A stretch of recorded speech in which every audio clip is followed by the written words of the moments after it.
안녕하세요. 마이크가 나오지요? 조금 올려주시고요. 저는 아현교회 담임 목사 사모이자 그리고 우리 레마데러피 가족치료소를 맡고 있는 황영입니다. 좀 더 크게, 좀 더 크게. 여기 계신 분들이 10,000명이 되는 것처럼 그런 느낌으로 다시 한번 할게요. 황영입니다. 감사합니다. 문해력의 핫 키워드인데 이 문해력을 가지고 저희가 이렇게 작은 세미나를 갖게 되어서 참 감사드리고, 이 시작하는 시간에 우리 교육위원회 위원장이신 진정훈 장로님 기도로 시작하도록 하겠습니다. 사랑의 아버지 하나님, 감사합니다. 오늘 저희에게 좋은 계절과 좋은 날씨를 주신 것 감사합니다. 특별히 11월 전체 교사 세미나로 교사들과 함께 지역 주민들과 함께 이곳에 만나게 하심을 감사드립니다. 이제 2달 남은 2023년도 사역을 잘 마무리할 수 있도록 저에게 인도하여 주시옵소서. 각 부서가 이제 전도 축제와 친구 초청 잔치들을 준비하고 있습니다. 우리의 친구들을 전도할 수 있도록 담대함을 주시고 우리를 통해 친구들이 교회로 나와서 예수님을 만나게 되기를 기도합니다. 코로나로 인해서 잠잠했던 사역들이 하나님의 은혜로 올해는 많은 활동을 하였습니다. 활동적이고 살아 움직이는 교회의 모습이 보기에도 좋았고 감사한 한 해였습니다. 물심양면으로 수고하신 교육자와 부장부감 선생님과 각 부서 선생님들의 사랑과 헌신이 있었습니다. 하나님께서 선생님들에게 가장 필요하고 좋은 것들로 가득가득 채워주시기를 기도합니다. 오늘 특별히 문해력에 대해서 특강이 있습니다. 교사들과 이웃 주민분들이 문해력 강의를 듣기 위해서 함께 참석했습니다.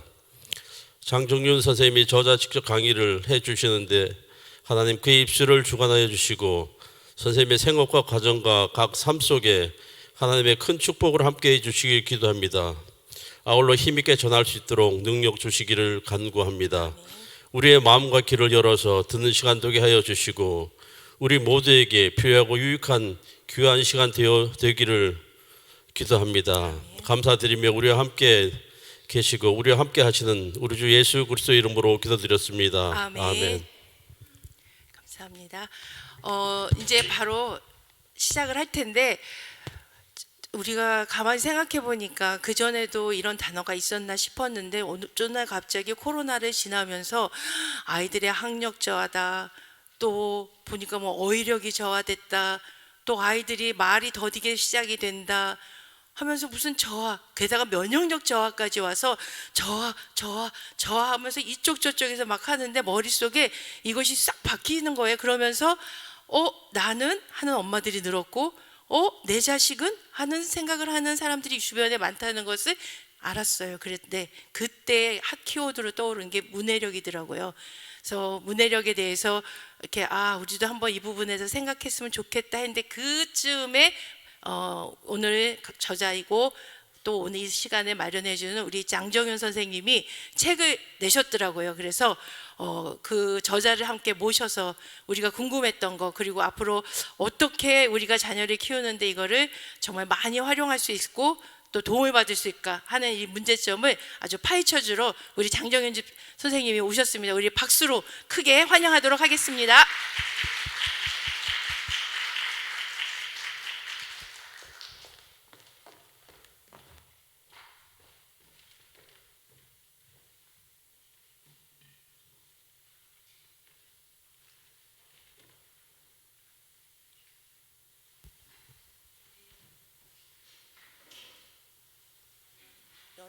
눌러야지.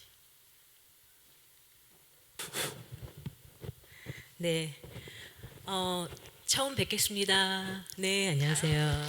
네, 여기는 많이 뵈신 분들이고요. 네, 처음 뵌 분이 계셔서 네, 인사를 했습니다.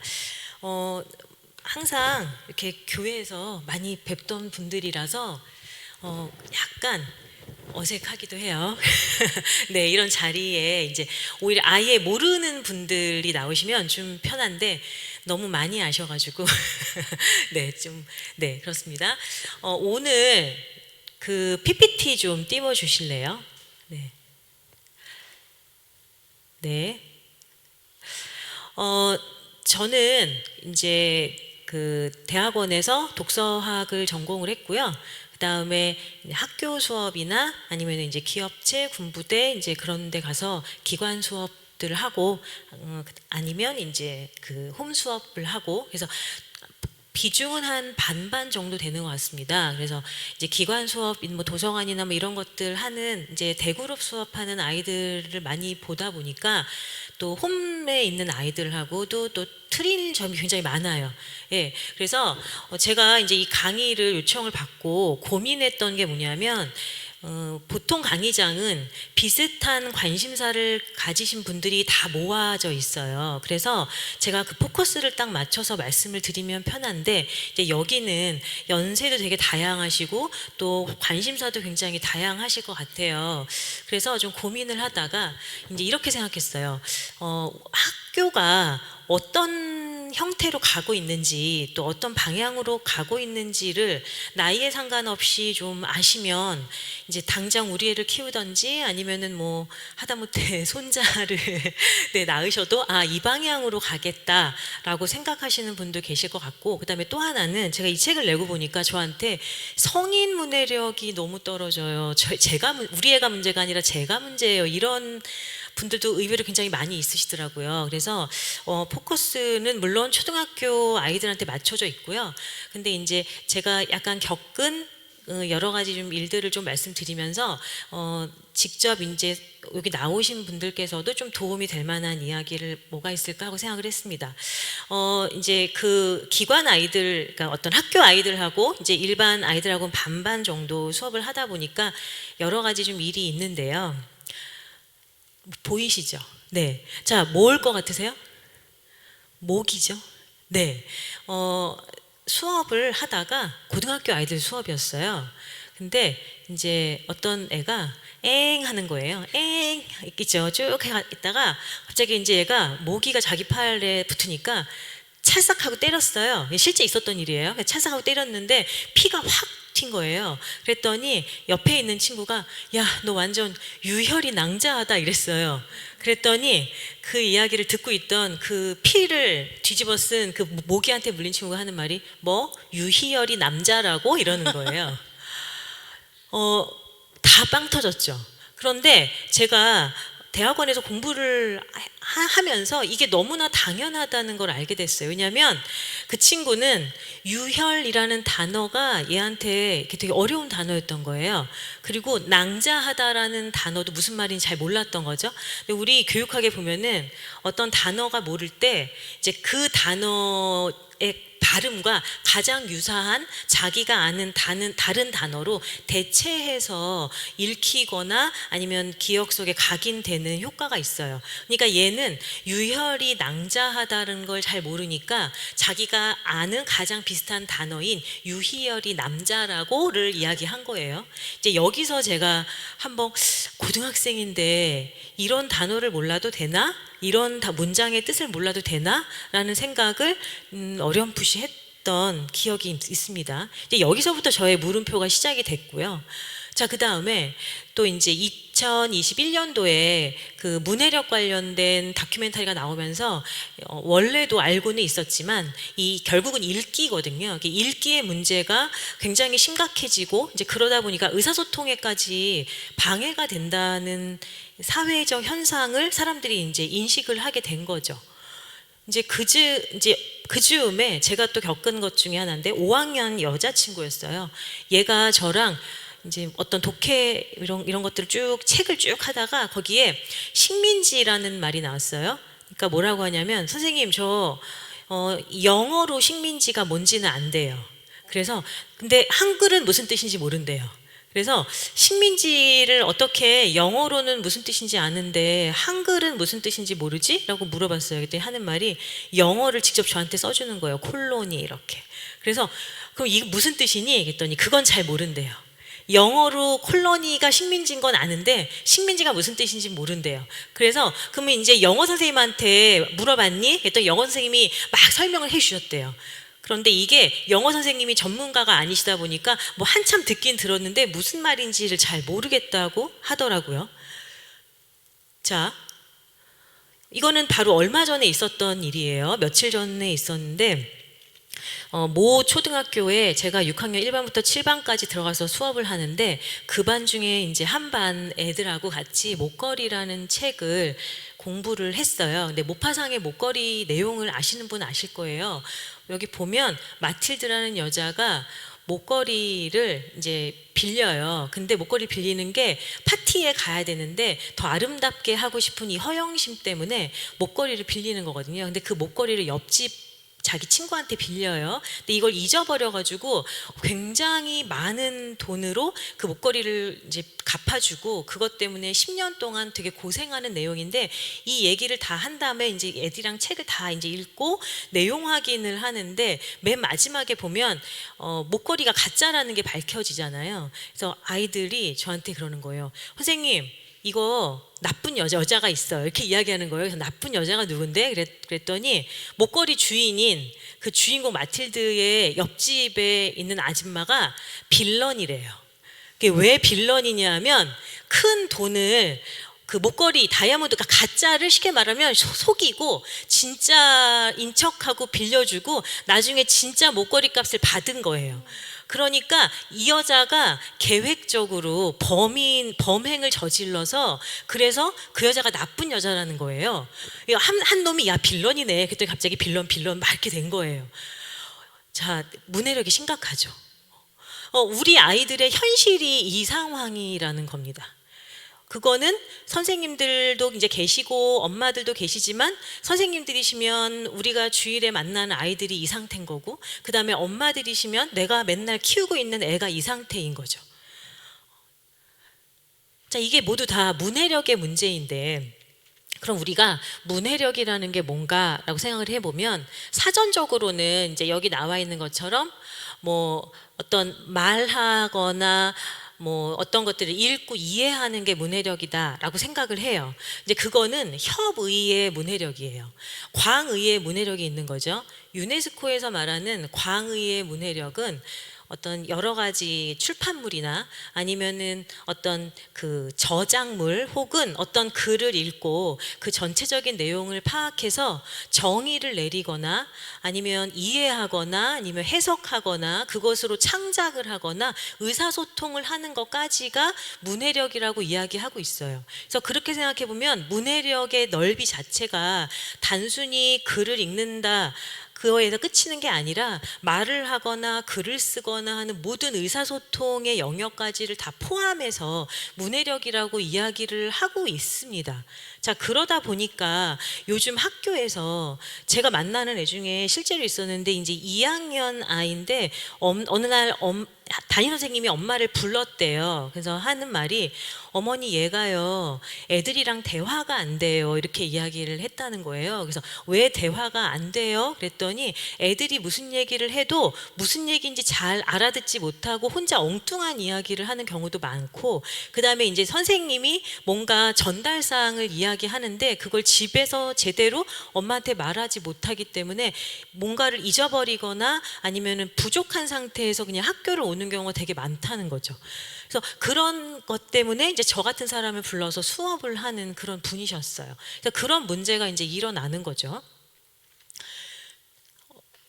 오늘날 선생님들께서 보시는 문해력도 이제 이런 모양이라는 겁니다. 여기 보면은 가장 많이 나오는 게 이제 70점대잖아요. 그래서 선생님들, 학교 선생님들이 볼 때는 내가 맡고 있는 아이들의 문해력은 한 C 에서 한 D 등급 정도 되는 아이들이 대부분이라는 거고요. 그래서 여기서 B등급만 돼도, 그러니까 80점 이상만 돼도 우수 학생에 들어가는 거죠.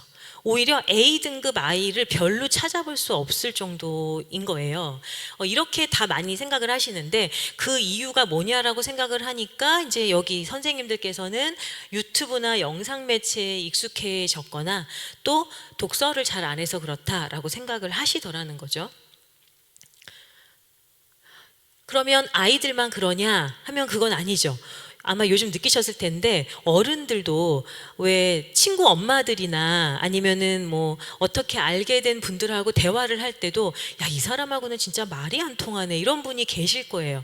성인들도 마찬가지로 여기 보시면 50% 이상이 회사에서 문해력이 어려워서 보고서를 잘 쓰지 못하겠다라고 말씀하시는 분도 계시고, 그 다음에 한 89% 정도가 참 문해력이 심각하게 떨어진다 스스로 이렇게 생각하는 어른들도 많이 있다는 겁니다. 자, 그래서 나의 문해력이 궁금하신 분들이 계시면 이 사이트에 가시면 성인 문해력 검사도 하실 수가 있어요. 예, 이거 되게 중요한 문제죠. 내가 문해력이 안 되는데 아이의 문해력을 뭐 이렇게 상승시켜주기는 굉장히 현실적으로 어렵죠. 예, 그래서 엄마의 문해력 혹은 아빠의 문해력부터 먼저 확인을 해보실 필요가 있으신데, 이거 검사해 보시면 아시겠지만 자신의 충격적인 점수에 우와. 말문을 잃으신 분들이 많이 계실 겁니다. 네. 이거를 다 종합을 해보면 결국은요, 우리 아이들의 현실이요, 책을 읽어야 되는데, 그러니까 글을 읽어야 되는데 글을 본다는 거예요. 요즘에는 애들이요, 야, 책 봐라, 책 읽어라, 그러니까 같은 말로 쓰인다는 거죠. 보기와 읽기가 너무 같은 말로 표현이 되기 때문에 어떤 차이가 있는지를 아이들도 잘 인지하지 못하고 어른들도 잘 인지하지 못한다는 겁니다. 읽기에 어떤 공통된 기준이라는 게 필요한 시기가 왔어요. 제가 봤을 땐 읽기에 공통된 기준이 있다고 한다면, 무엇을 읽었다면 말할 수 있어야 이게 읽었다고 이야기할 수 있지 않을까인 거죠. 그래서 아이든 또 여기 계시는 본인이시든 내가 뭔가를 읽었는데 말할 수 없다면 그럼 그건 읽었다고 말하기는 조금 어렵다는 겁니다. 이게 다양한 이유가 있을 거예요. 정말 너무나 다양한 이유가 있을 텐데 그 많은 이유들 중에서 특히 이제 초등학교 아이들, 초등학교 혹은 중학교 아이들한테 초점을 맞춘다면 뭐 이런 게 있겠죠. 일단 태도가 안 되는 친구들이 많이 있겠죠. 읽으려고 하는 자세가 없어요. 이제 그러다 보니까 읽을 때 이거를 이제 제대로 읽는 게 아니라 이렇게 훅 이렇게 넘기죠. 그래서 책 한 권을 읽었는데 15분 걸렸다, 10분 걸렸다 하는 아이가 있다면 걔는 사실은 읽었다고 보기는 어렵고 본다는 이야기입니다. 자, 또 어휘가 너무나 어려운 게 많이 등장해요. 그러면 마치 뭐랑 똑같냐면 우리 영어 책을 보실 때 영어 단어 중에 모르는 단어가 있잖아요. 그럼 처음에는 영어 단어 모르는 걸 그냥 눈으로 넘기면서 읽어요. 근데 한 3줄 읽으면 인내심에 막 한계가 올라오시죠. 도대체 무슨 말인지 모르겠다 라고 하면 덮어버리게 되잖아요.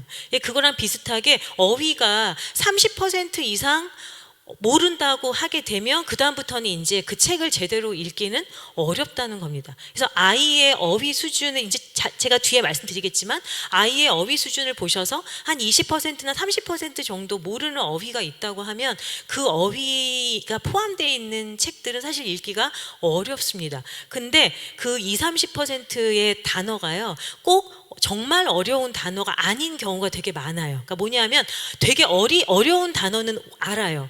근데 엄청나게 쉬운 단어를 모르는 경우도 있어요. 그걸 밝혀내는 게 너무 어렵죠. 예, 그래서 구분을 잘 하고 살펴보셔야 합니다. 자, 또 어떤 경우에는요, 특히 이제 책 같은 경우가 그런데 인물이나 사건이 너무 많은 경우에도 아이들이 되게 혼란하고 이해를 잘 못할 수가 있어요. 그래서 책을 골라주실 때 등장인물이 너무 많이 등장하는 책을 골라주신다거나 사건이 되게 복잡하게 얽혀있는 책이 있다면 그걸 읽을 수 있는 수준인지 아닌지를 내 아이를 일단 체크를 해보시고 그 책을 권해주셔야 한다는 겁니다. 또 아닌 경우에 이런 경우도 있어요. 말이나 행동의 주체가 도대체 누군지 알 수 없는 경우가 되게 많아요. 예를 들어볼게요. 실제 있었는데요. 몇 년 전에 수능 시험에서 문화 킬러 문제가 있었어요. 문화 킬러 문제가 뭐였냐면 박경리 선생님이 쓰신 토지에 그 서희라는 주인공이 있는데 그 서희라는 주인공이 자기 외삼촌하고 외숙모하고 3명이서 대화를 하는 아주 짤막한 지문을 주고 그 지문에 대해서 등장인물의 마음을 물어보는 답이었는데 오답률이 장난 아니게 높아서 킬러 문제가 됐어요. 왜 그러냐 하면 거기에 따옴표가 계속 나오는데 누가 어떤 말을 했는지가 구분이 안 돼서, 그래서 그 말이나 행동의 주체가 누군지 몰라서 도대체 어떤 사건이 일어나거나 도대체 어떤 마음으로 이런 걸 한 건지를 모르겠다고 생각해서 틀린 답을 찍은 친구들이 굉장히 많았다는 거죠. 그래서 그렇게 따옴표가 많이 들어가는 경우에 주체를 잘 이해하는 것 자체도 사실 쉬운 건 아닙니다. 또 어떤 경우에는 배경 지식이 굉장히 부족한 경우도 있어요. 특히 뭐 4, 5학년 친구들 같은 경우에 역사가 들어가 있는 책들이 되게 많이 있죠. 동화책인데도 역사적인 내용이 좀 들어가 있는 책들이 되게 요즘 많잖아요. 그래서 그런 책들을 읽는데 이해가 잘 안 되거나 아니면 다른 어떤 것들이 만약에 뭐 현대적인 이야기를 한다고 하더라도 어떤 사회에 대해서 알고 있는 것 배경 지식이 없는데 그게 들어가는 책을 읽는다고 하면 굉장히 이해하기가 어려운 친구들이 많이 있다는 겁니다. 또 제가 볼 때 마지막에 있는 게 가장 심각한 문제라고 생각해요. 뭐냐면 요즘 애들은요, 사고가 굉장히 주관적이에요. 말 그대로 지가 듣고 싶은 대로 듣고요, 읽고 싶은 대로 읽어요. 그래서 말하거나 책을 읽을 때 그냥 정말 중요한 부분을 얘네가 찾는 게 아니라 내가 그냥 필 꽂히는 부분이 가장 중요하다고 생각하고, 아까 그 친구 같은 경우에 이거 목걸이에 그 악역이 있고 빌런이 있어요 라고 생각하는 그 친구도 자기가 생각할 때 돈을 그러면 누가 제일, 제가 약간 그 비속어 쓸게요, 누가 제일 개이득이지? 라고 생각해 보니까 마지막에 돈 번 그 여자가 제일 개이득이네. 그러면 그 여자가 빌런이네. 나쁜 X. 이렇게 되거든요. 그래서 주관적인 사고가 아니라 객관적인 사고를 해야 되는데 그거 자체도 쉽지가 않다는 겁니다. 자, 그러면 이런 문제를 저희만 생각하는 건 아니겠죠. 굉장히 많은 사람들이 생각을 하고 있어요. 자, 그러다 보니까 교육과정 개정에 반영이 이번에 많이 됐습니다. 이제 2022년 개정 교육과정이 적용이 되는데 언제부터 적용이 되냐면 이제 내년부터 1, 2학년 교과서 바뀌고 2, 3학년, 3, 4학년 이렇게 바뀔 거예요. 근데 이제 굉장히 많은 변화가 있는데 이게 이렇게 바뀌어요, 저렇게 바뀌어요도 물론 중요하지만 제 생각에는요, 바뀌는 방향과 흐름을 저희가 알고 있으면 2022년도에도 개정될 거지만 2025년도에도 개정될 거고 또 2027년이나 8년에 또 개정될 거잖아요. 그래서 결국은 우리 아이들이 어떤 방향으로 교과서가 흘러가고 사회가 어떻게 변하는가, 그리고 나는 어디에 초점을 맞춰야 되는가 하는 쪽으로 조금 그런 흐름으로 보시면 오히려 도움이 되실 것 같다고 생각합니다. 네. 초등 전학년 그러니까 전체의 아이들의 변화를 먼저 말씀을 드릴게요. 일단 계속 문해력이 이제 심각해지고 있는 거죠. 그래서 아까 말씀드렸던 것처럼 문해력이 너무 심각하다는 거에 대해서는 지금 거의 모든 선생님들이 공감을 하고 있어요. 그러다 보니까 현실적으로 그 교과서 자체에서 문해력이 훨씬 강화되는 것 쪽으로 교과서가 바뀔 텐데, 근데 포커스는 어디냐면 초등 저학년에 기초 문해력이나 어휘력이나 어쨌든 그 기초 문해력 방향으로 34시간 정도 수업 시수가 늘어날 거예요. 근데 제가 봤을 때는 기초 문해력이 문제가 아니기 때문에 아마 이거는 시간이 지나면 지날수록 문해력 강화하는 교과서의 흐름은 저학년에서 중학년, 고학년 이렇게 점점 올라갈 거라고 생각을 하고요. 이제 요번에는 어떻게 보면 이제 1단계로 저학년 교과서에서 문해력이 강화되는 방향으로 바뀌었다고 생각하시면 되세요. 수업 시수 34시간이면 사실은 적은 수업 시수는 아니죠. 굉장히 많이 늘어났는데 이게 과연 될까 하는 사실 저는 물음표가 좀 있습니다. 자, 그리고 매체와 미디어라는 과목이 이제 신설되는 거예요. 근데 이거는 이런 거죠. 아까 제가 보다랑 읽다에 대해서 말씀드렸잖아요. 근데 이거는 문화의 문제인 거예요. 그러니까 우리 애의 문제가 아니라 우리나라 사회, 전 세계 사회가 읽는 문화에서 보는 문화로 바뀌었기 때문에 그러거든요. 그러면 읽는 문화에서 보는 문화로 바뀌었다는 건 심각하게 볼 필요는 없다는 거죠. 그래서 미디어를 심각하게 보는 아이는 없잖아요. 제가 동영상을 아이들이랑 본 다음에 니네가 본 거에 대해서 짤막하게 나한테 내용을 말해봐 라고 하면 제대로 말을 하는 친구는 별로 없거든요. 왜 그러냐 하면 대충대충 흘려서 봐서 그래요. 그러면 이게 문화가 그렇게 바뀌니까 그러면 읽는다는 거에 대한 중요성과 가치는 떨어질까라고 생각하면 오히려 반대인 거죠. 문화가 보기 문화가 돼버렸는데 보기 문화가 돼버리다 보니까 부작용이 너무 많이 생긴다는 걸 학교에서도 알게 된 거예요.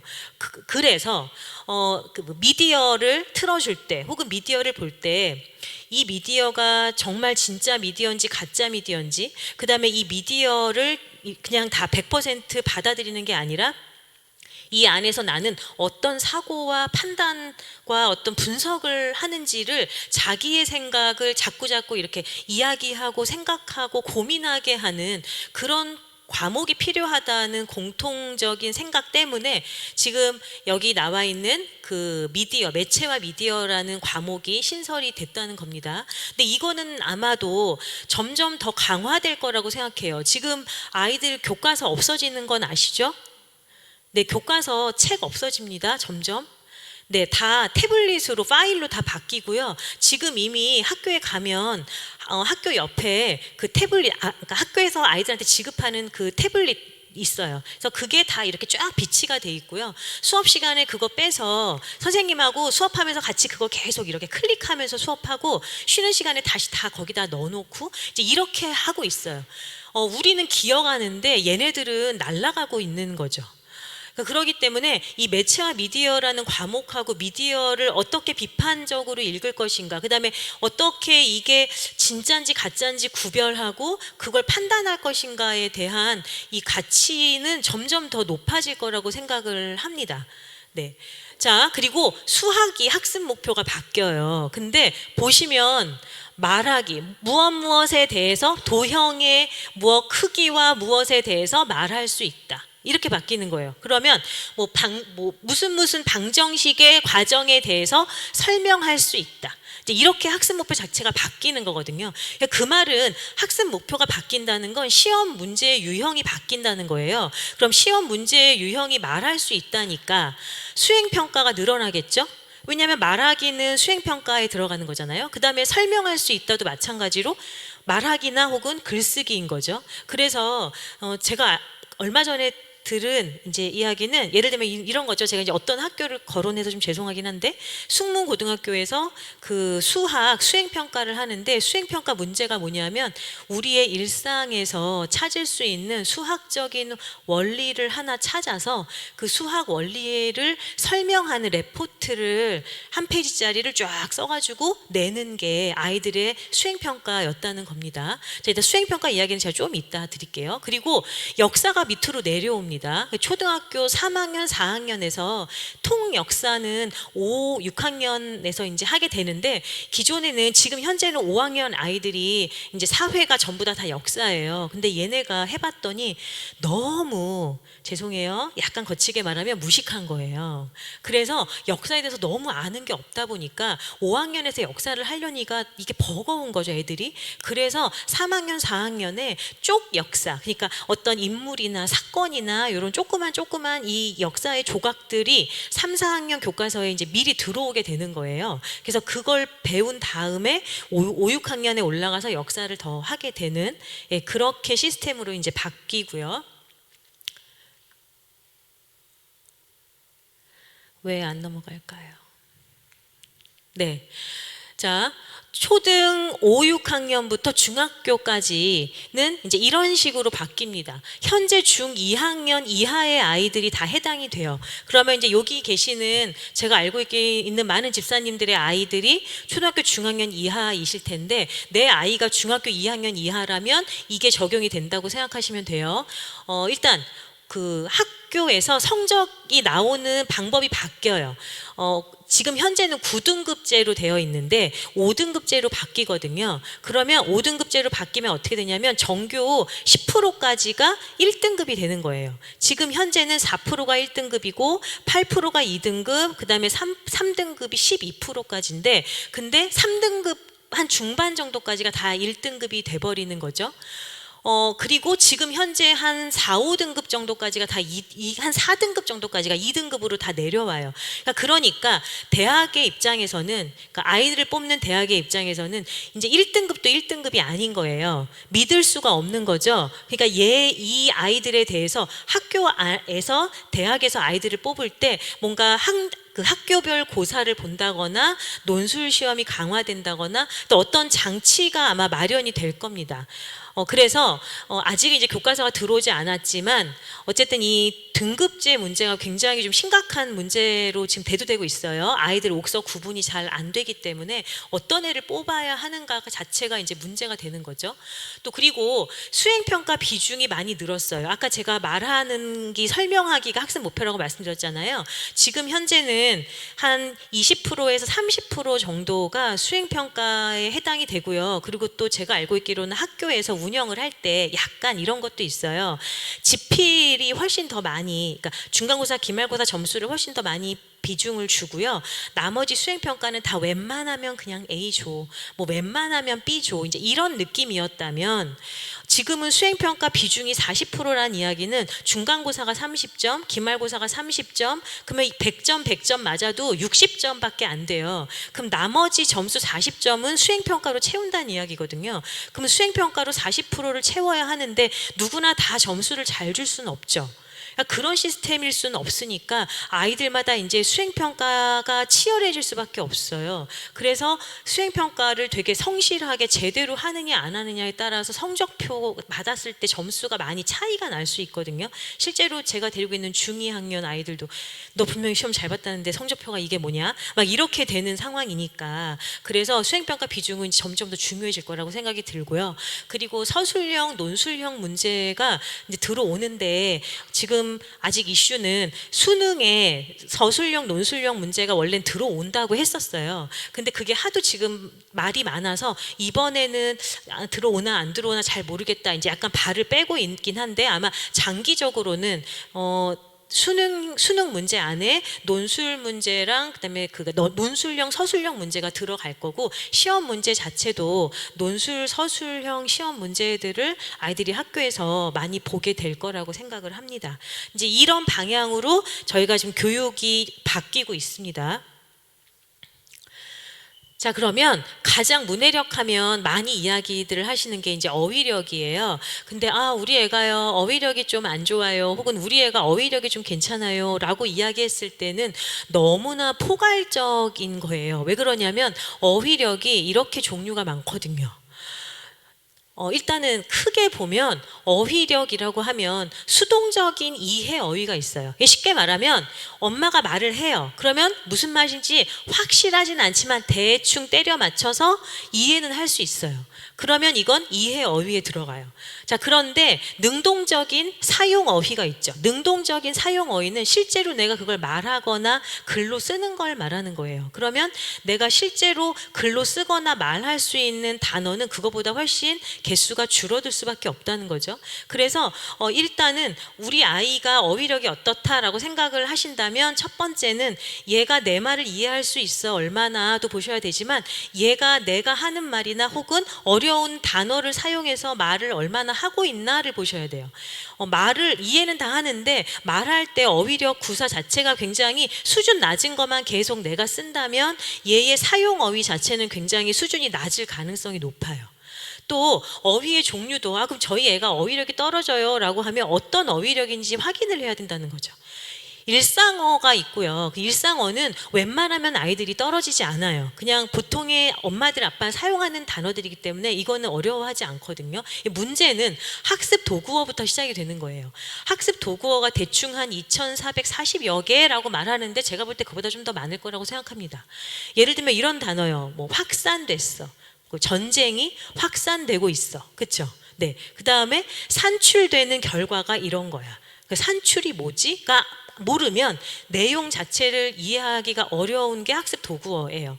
자, 개념어도 있죠. 개념어는 제가 봤을 땐 그냥 이거는 배경 지식에 가깝다고 생각해요. 예를 들면 마찰력이 뭐야? 마찰력이 어휘인가요? 배경 지식이라고 저는 생각하거든요. 예속 논쟁 어휘인가요? 역사 배경 지식이죠. 네. 금난 정권 어휘인가요? 그래서 아이들이 이게 정말 어휘가 부족한 건지 아니면 얘가 다른 게 부족한 건지 배경이 부족한 건지 배경 지식이 부족한 건지를 구분을 잘 해서 봐야 된다는 거죠. 관용적 표현이 있습니다. 발이 커, 뭐 손, 이거 있잖아요. 네. 여러 가지 것들, 뭐 속담 이런 게 부족한 애들도 있고, 요즘에는 고학년 같은 경우에는 한자나 한자 성어의 문제가 또 되게 크죠. 그래서 한자나 한자 성어를 잘 못 읽는 아이들도 굉장히 많고, 무슨 말인지 이해가 안 되는 경우가 많아서 옛날에는 중학교부터 한자어를 많이 시험을 냈었는데, 요즘에는 초등학교 5학년 정도 되면 학교에서 이제 한자어나 한자 성어에 대해서 선생님들이 시험을 보시는 학교들이 꽤 많아요. 막 사자성어 시험 막 이런 거 보고 뭐 10개 중에 뭐 몇 개 이상 못 맞으면, 못 외우면 너 집에 못 간다, 막 이런 선생님도 계시거든요. 그래서 자꾸 분위기가 이제 신경을 어쨌든 쓰긴 쓰시지만 변하고 있는 거죠. 그러면 우리 아이가 어휘력이 괜찮은지 문제가 있는지를 어떻게 확인하셔야 되냐면, 관찰을 잘 하셔야 돼요. 아이를 잘 관찰해 보셔서 얘가 도대체 이 여러 종류의 어휘 종류 중에서 어떤 게 부족한 아이인지, 일상어가 부족한지, 배경 지식이 부족한, 그래서 개념어가 문제인 건지, 아니면 학습 도구어가 문제인 건지, 이런 여러 가지 것들을 총체적으로 이 아이를 관찰하셔서 결론을 내주셔야 그 부분에 대해서를 채워주실 수 있지, 그렇지 않으면 너무 막연한 거죠. 자, 그럼 어휘력이 몇 학년 때까지 문제일까요? 퀴즈 내볼까요? 자, 어휘력이, 자, 손 이렇게 들으시면 됩니다. 자, 초등학교 1, 2학년 때까지가 문제다. 자, 3, 4학년 때까지가 문제다. 아무도 안 드세요? 5, 6학년 때까지 어휘력이 문제다. 그러니까 어휘력이 문제라고 생각하시면 어휘력을 공부시켜 주신다는 거잖아요. 그렇죠? 그렇죠? 자, 나 5, 6학년 때까지 어휘력 공부시켜 준다. 오, 있으세요? 자, 중학교까지 어휘가 문제다. 자, 많이 안 드시죠? 자, 앞에 계시는 제가 가장 사랑하는, 다 굉장히 사랑합니다. 하지만 그냥 눈이 딱 마주쳐서 가장 사랑하는 걸로 하기로 한 권혜진 집사님. 자, 몇 학년 때까지 문제라고 생각하세요? 고등학교 때까지 계속? 네. 제가 볼 때는 죽을 때까지 문제인 것 같아요. 그래서 어휘력은 저학년 때만 문제다라고 생각하시는 생각을, 고정관념을 버려주시고, 중학년 때, 고학년 때, 중학교, 고등학교 다 굉장히 문제다라고 이해하시면 되는데, 여기 증거가 있어요. 자, 여기 보시면 이게 지금 어휘 등급표인데 1등급부터 쭉 보시면 9등급까지 나와 있어요. 근데 이렇게 보시면 숫자가 너무 정신이 없죠. 자, 보시면 5, 6학년 때까지 얘들이 알아야 되는 어휘가 22,000개잖아요. 그런데 그러면 이제 얘네들이 6년 동안 쌓아야 되는 게 22,000개예요. 근데 3년 동안 쌓아야 되는 거는 31,000, 중학교 3학년 때까지 4만, 그 다음에 고등학교 때까지 하면 6만 개예요. 그러면 6학년 때까지 6년 동안 2만 개를 채워야 되는데 6학년부터 고3까지 4만 개를 더 채워야 되는 거예요. 그러니까 고학년에 올라가면 올라갈수록 어휘력 문제가 점점 더 심각해진다는 이유를 아시겠죠? 오히려 어휘는 고학년이 되면 될수록 더 많이 신경 써야 되는데, 우리나라 교육은 반대예요. 저학년 때만 어휘가 문제가 된다고 생각하다가 애들이 3학년이 되는 순간 갑자기 어머님이 다 자유해지세요. 책도 안 읽어주시고, 그 다음에 어휘에서도 자유로워지고, 이제 그냥 다 손을 놓고 너가 알아서 다 해라, 이렇게 되시거든요. 그래서 그런 문제가 있는 거죠. 자, 저는 이제 이번에 제가 요약하기 책이 나왔으니까 저는 이제 여러 가지 방법 중에서 요약하기 방법을 문해력이 이렇게 발전하는 가장 좋은 방법이라고 봤습니다. 근데 아이들도 그렇고요. 이거 제가 해봤는데 성인도 마찬가지예요. 그러니까 왜냐하면 제 문해력도 요약하면서 되게 많이 좋아졌거든요. 꾸준히 하셔야 됩니다. 혹시 회사에서 뭔가를 서류를 많이 읽으시거나 쓰셔야 되는 분이 계시면 저처럼 요약을 한번 연습을 해보시기를 권해드립니다. 자, 그럼 왜 요약하기인가인 거죠. 일단 요약을 하려면 정확한 어휘를 알아야 해요. 대충 알아갖고는 이게 희미하게 이런 뜻인 것 같은데 해갖고는 어휘 요약을 할 수가 없거든요. 그래서 모르는 단어가 나오면 싫어도 어떤 경우에는 찾을 수밖에 없게 되는 거죠. 자, 그리고 배경 지식이 충분하지 않으면 이해할 수가 없기 때문에 제가 아는 아이들도 저한테 요약 같이 훈련하다가 항상 물어봐요. 선생님, 이거는 왜 이런 거예요? 이거는 왜 이래요? 왜 이집트 사람들은 이렇게 피라미드를 이렇게 만들었어요? 이렇게 질문하거든요. 그러면 결국은 배경 지식, 그 텍스트에 한해서는 그 텍스트 안에 들어가는 배경 지식에 대해서는 싫어도 알아야 될 수밖에 없는 거예요. 자, 그리고 읽어야 하는데 일반적인 아이들이 책 읽는 것처럼 이렇게 슬슬 읽어서는 요약을 할 수가 없죠. 아주 치사하고 치밀하고 꼼꼼하고 정말 더럽게 열심히 읽어야 하는 거예요. 그래서 열심히 따져가면서 읽지 않으면 이걸 어떻게 요약해야 될지 머릿속에 잘 들어오지 않는 거죠.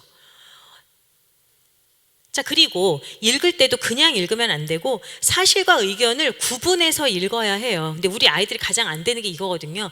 어떤 게 사실이고 어떤 게 의견인지 구별이 잘 안 된 상태에서 그냥 읽습니다.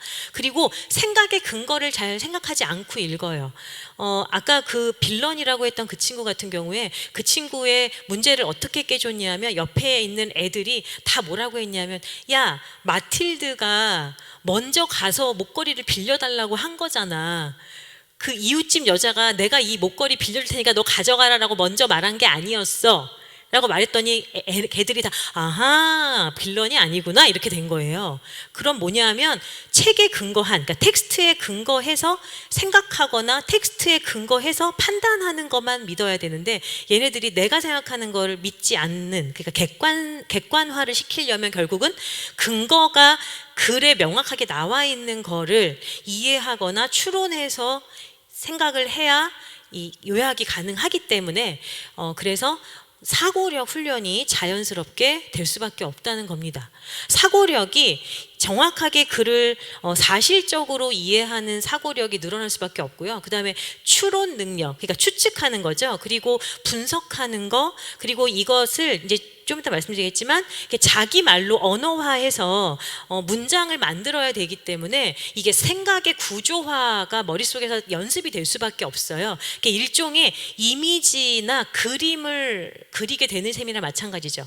저는 아이들하고 요약 연습할 때 특히 뭐 6학년, 중학교 이런 아이들 같은 경우에 이렇게 짧은 제시문으로 먼저 요약을 하거든요. 아주 두껍거나 큰 책으로 먼저 요약을 하면 애들이 굉장히 어려울 수 있어요. 그래서 처음에 그 요약이 익숙하지 않은 친구들 같은 경우에는 짧은 우리 독해 제시문 같은 거 있잖아요. 그래서 그런 짧은 독해 제시문으로 먼저 아이들이랑 이제 요약 연습을 하는데, 그럴 때 위아래에 내용들이 읽으면서 아, 여기 오렌지 색깔 같은 그런 사고가 있어. 근데 중간에 빨강이 섞여 있네. 밑에 보니까 노랑이도 있어. 그러면 이거를 예를 들면 아, 이게 지금 주황, 빨강, 노랑이 섞여져 있는데 근데 이렇게 되어 있는 글을 자기 생각의 그 사고의 체계에 맞게 재구성을 해야 한다는 거죠.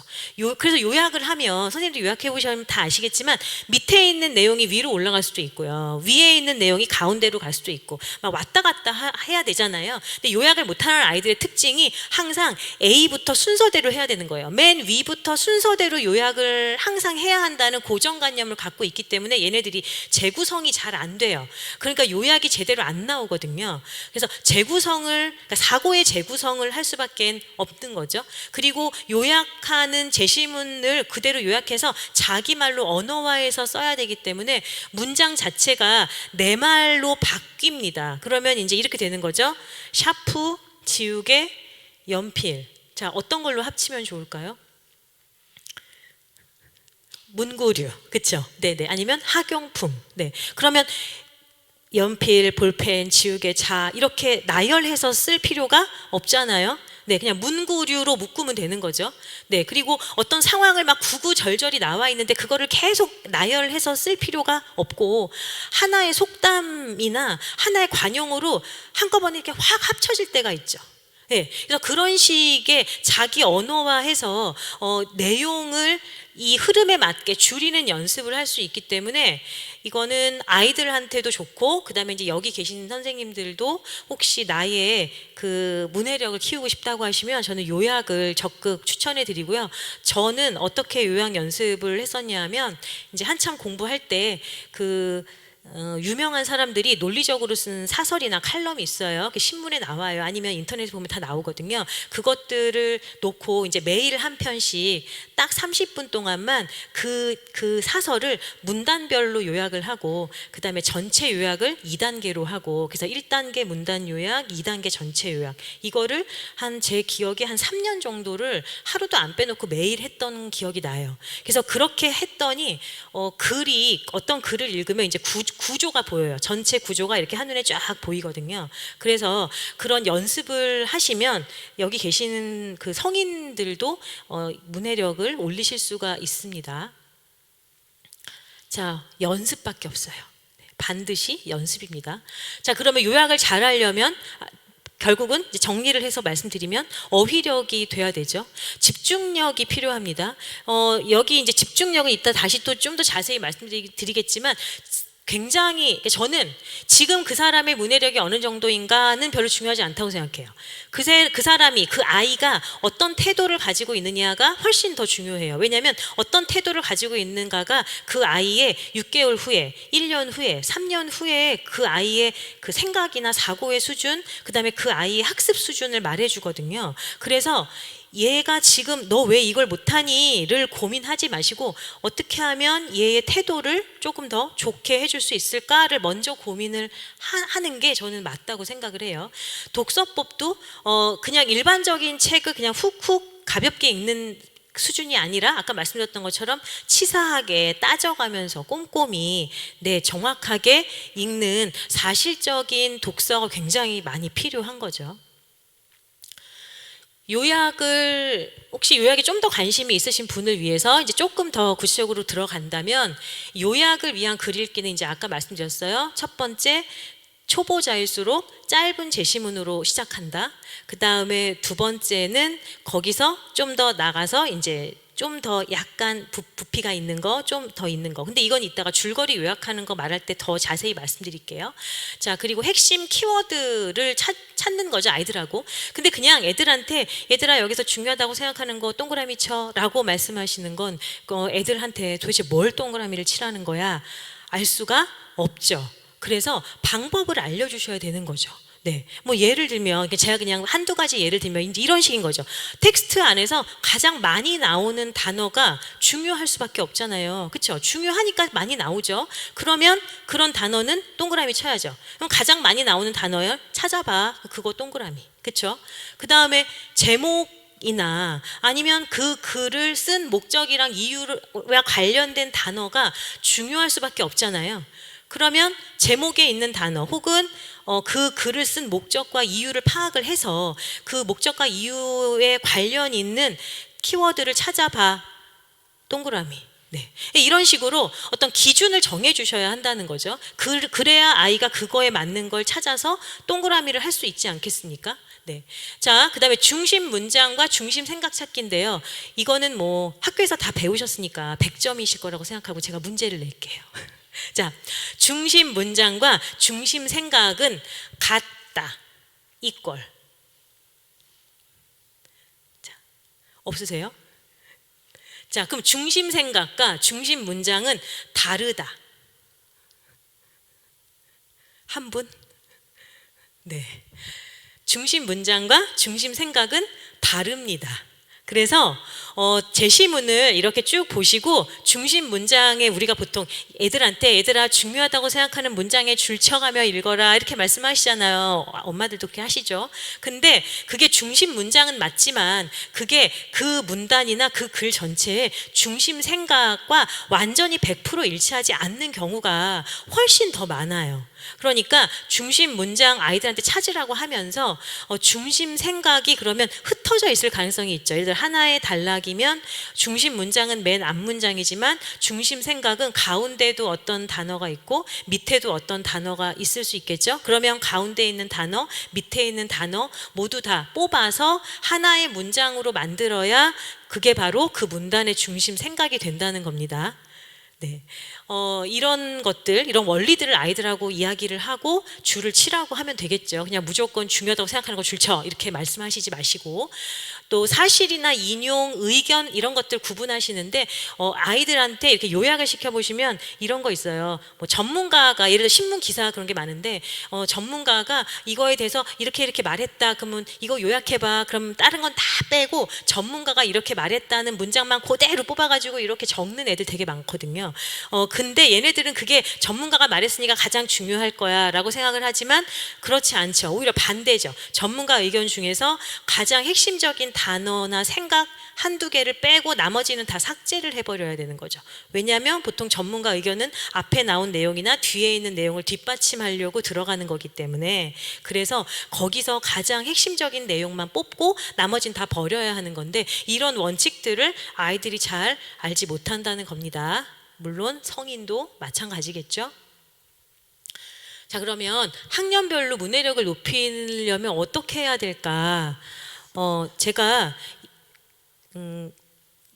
이런 거 있잖아요. 집에서 도대체 나는 어떻게 해줘야 되지? 예, 조금 더 포커스를 맞췄어요. 그러니까 집에서 나는 우리 애한테 어떻게 해줘야 되나를 학년별로 한번 볼게요. 근데 오늘 분명히 제 기억에 중학교, 그러니까 큰 아이가 중학생인 분들도 있으실 것 같다는 생각이 들어서, 그래서 제가 중학생 것까지 뽑아왔습니다. 괜찮죠? 네. 자, 일단 취학 전 연령이에요. 취학 전 보시면 여기 앉아 계신 분들 중에서 반성하셔야 되는 분이 있어요. 가슴에 손을 얹으시고 과묵하고 무게 잡는 엄마 아빠다. 그러면 반성하셔야 돼요. 오늘 수다쟁이 부모님이 되셔야 합니다. 엄마는 말을 많이 하는데 아빠는 입 다물고 조용히 있어요. 안 돼요. 그러시면 말을 아이하고 많이 하셔야 해요. 그래서 수다쟁이 부모가 돼서 아이랑 계속 의사소통을 하셔야 하고요. 또 그림책 읽기 놀이 같은 거 하시면 되게 좋겠죠. 그러니까 그림책을 같이 읽으면서 그냥 읽고 넘기고 하는 게 아니라, 그림책을 읽으면서 애랑 같이 막 역할극도 해보시고 뭐 왈왈 뭐 이런 거 있잖아요. 네, 그런 것도 해보시고, 뭐 그림책에다가 뭐 스티커도 붙여보시고, 뭐 그림책을 찢어도 보시고, 그 다음에 뭐 글 없는 그림책 이런 거면 막 스토리도 막 만들어도 보시고 막 이러면서 정말 별의별 짓을 다 하면서 책을 도구로 사용해서 재밌게 놀아주셔야 해요.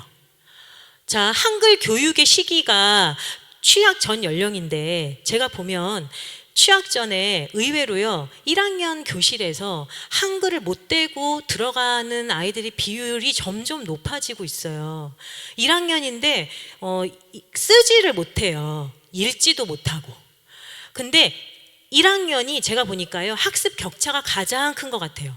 잘하는 아이는 막 2학년 수준이나 심지어 3학년 수준을 해갖고 오는 아이도 있고요.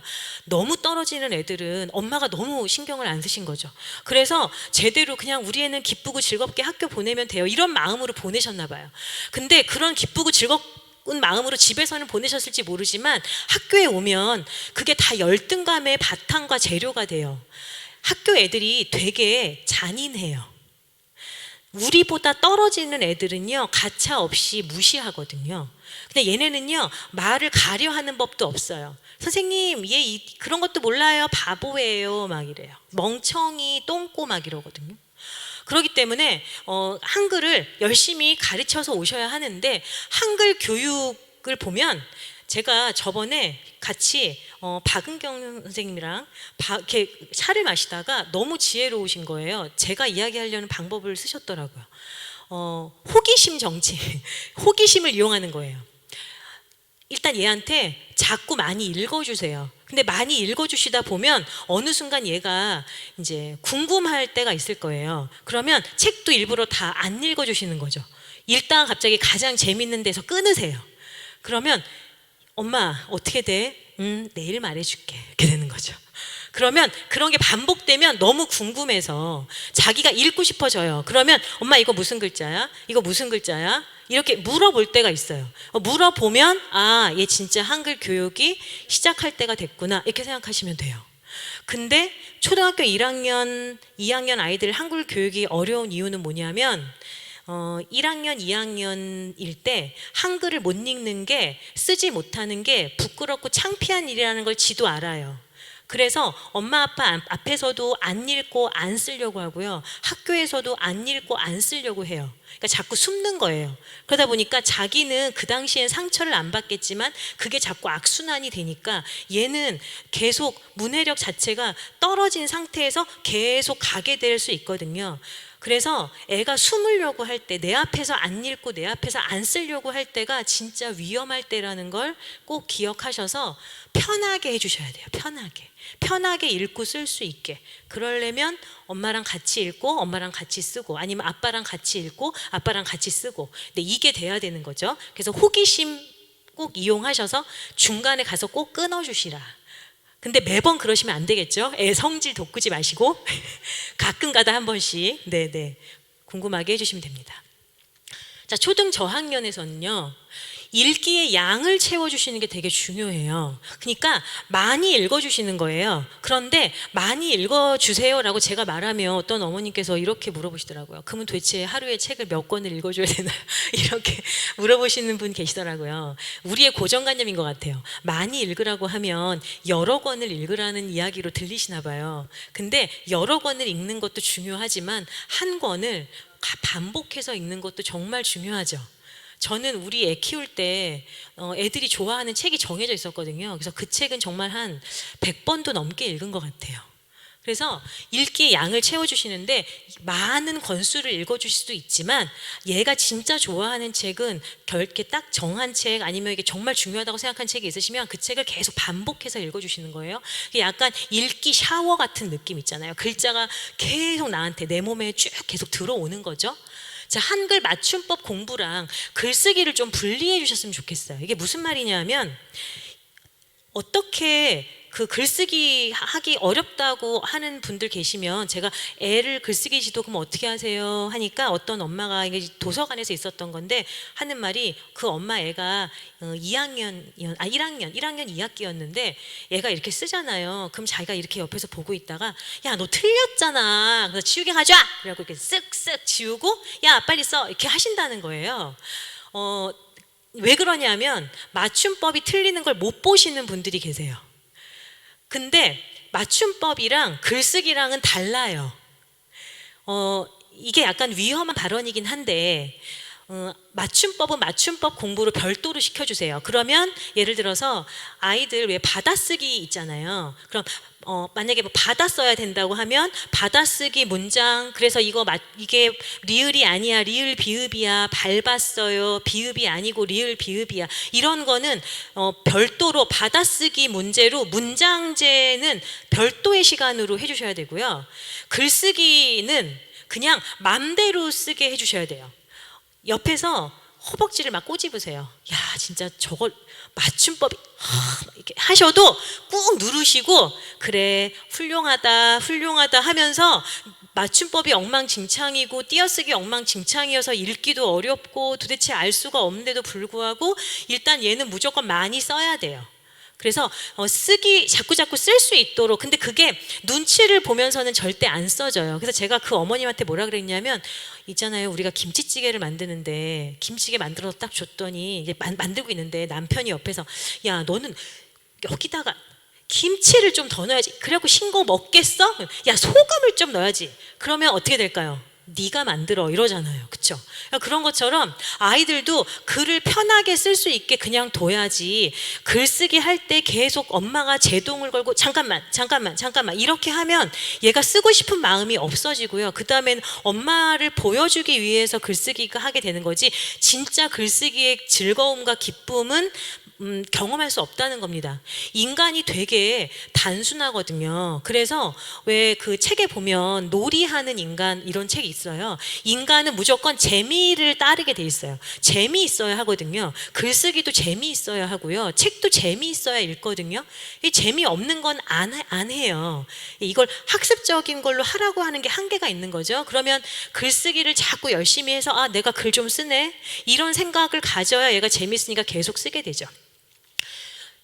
어휘 활동에 이제 집중하시는데 어휘 활동도 그냥 하지 마시고 뭐 어휘 카드를 만든다거나 뭐 정말 뭐 어휘 카드 만들어서 뭐 주방에 숨겨 놓으신다거나 뭐 아니면 이 어휘를 맞추면 뭘 주신다거나 어쨌든 수단과 방법을 가리지 마시고 재미있는 어휘 게임 아니면 저 같은 경우에 애들하고 하는 활동 중에서 뭐 있냐면 원고지 주고 2분 동안 2글자 단어 제일 많이 쓰는 사람이 1등. 그러면 다 나오죠. 우유, 김밥. 네, 4글자 단어. 그럼 이제 자꾸 1라운드, 이제 2라운드 올려요. 3글자 단어 3분 동안 가장 많이 쓰는 사람이 1등. 또 4글자 단어 가장 많이 나오는 사람이 1등. 자, 그럼 이제 3글자 단어 나오면 맨날 강원도, 경기도, 경상도 막 이렇게 나오거든요. 그러면 그런 지역은 5개까지만 인정. 그 다음에 이제 또 네 글자 나오면 또 이렇게 막 나와요. 뭐 경상북도, 2글자 단어, 미국, 태국, 중국 막 이렇게 나오거든요. 그럼 이제 그것도 이렇게 딱 몇 개 제한. 그래서 이런 식으로 재미있는 어휘 활동을 아이들이랑 하면서 어휘 아는 게 되게 재미있구나라는 생각을 아이한테 효능감을 자꾸 줘야 한다는 거죠. 자유로운 말하기 이거 되게 중요합니다. 최소한 그러니까 유치원하고 초등학교 저학년 다른 점이 뭐냐면요. 유치원 때는 유치원 선생님이 친절하게 엄마한테 다 직접 알려주세요. 근데 초등학교 저학년이 되면 애가 학교를 가서 선생님이 말하는 거를 전달을 제대로 할 수 있어야 되는데 우리 애가 학교에서 선생님이 뭔가 말하는 걸 예를 들어 뭐 갖고 와라 라고 했는데 그걸 자꾸 놓치고 나한테 말을 안 한다. 문해력 떨어지는 아이인 거예요. 그리고 친구가 이렇게 이야기하고 친구랑 있었던 일을 집에서 나한테 구구절절 말을 못한다. 문해력 떨어지는 아이인 거거든요. 그래서 얘랑 자꾸 이제 수다를 떨고 얘한테 있었던 일을 들어주고 또 말하고 자유롭고 편하게 계속 말을 하고 소리를 이렇게 높여서 말하는 연습이 돼야 한다는 거죠. 집에서는 지가 대장인데 바깥에 나오면 되게 조신한 애 있잖아요. 집에서는 막 엄마 막 이러면서 나오면은 왜 그러세요? 막 이런 애 되게 많거든요. 그런 친구들도 말하는 연습을 계속 해야 된다는 거죠. 말하기 연습이 덜 된 거예요. 우리 애는 원래 성격이 이래요. 아니요. 원래 성격은 집에 있는 성격이 진짜 성격인 거예요. 그럼 지 성격은 호랑이인데 바깥에 나와서 얌전한 척 하려니까 속에 얼마나 쌓이겠어요. 맨날 분노인 거예요. 그래서 집에 있는 모습 그대로 바깥에서도 얘가 자유자재로 말을 할 수 있고 바깥에서 있었던 일을 나한테 말할 수 있다. 이래야 정상이라고 생각하시면 됩니다. 그래서 어쩔 수 없이 문해력이요 사회성이랑 연결이 되게 많이 돼요. 자, 초등 중학년이에요. 3, 4학년 같은 경우에는 다양한 분야의 배경 지식이 필요한 시기이죠. 그래서 이제 본격적으로 사회교과, 과학교과 막 들어오기 때문에 애들 다양한 분야의 뭐 과학책, 사회책, 역사책 막 이런 책들을 많이 읽혀주셔야 되기 때문에 이때부터 본격적으로 정말 다양한 지식과 정보가 독서가 정말 많이 필요한 그런 시기라고 생각하시면 되고요. 다양한 종류의 이제 어휘 쌓기, 이거 아까 말씀드렸던 것처럼 이제는 이제 하나 일상어에서 좀 넘어가셔서 그거 이외에 그걸 초과하는 다양한 학습 도구어나 개념어 같은 것들을 막 쌓아주실 시기라는 겁니다. 말을 할 때 논리적으로 말하는 연습을 좀 시켜주셔야 해요. 논리적으로 말하는 연습이 안 되면 질문을 하셔야죠. 누가 그랬는데? 어떻게 그랬는데? 뭐가? 이렇게 육하 원칙 아시죠? 우리 다 아는데 맨날 안 써먹어요 우리는. 그래서 꼭 질문하셔야 돼요. 누가 그랬어? 뭐가 그랬어? 어떻게 됐는데? 그래서 질문을 해서 얘가 논리적으로 말을 할 수 있도록 뭔가 끌어내 주셔야 한다는 겁니다.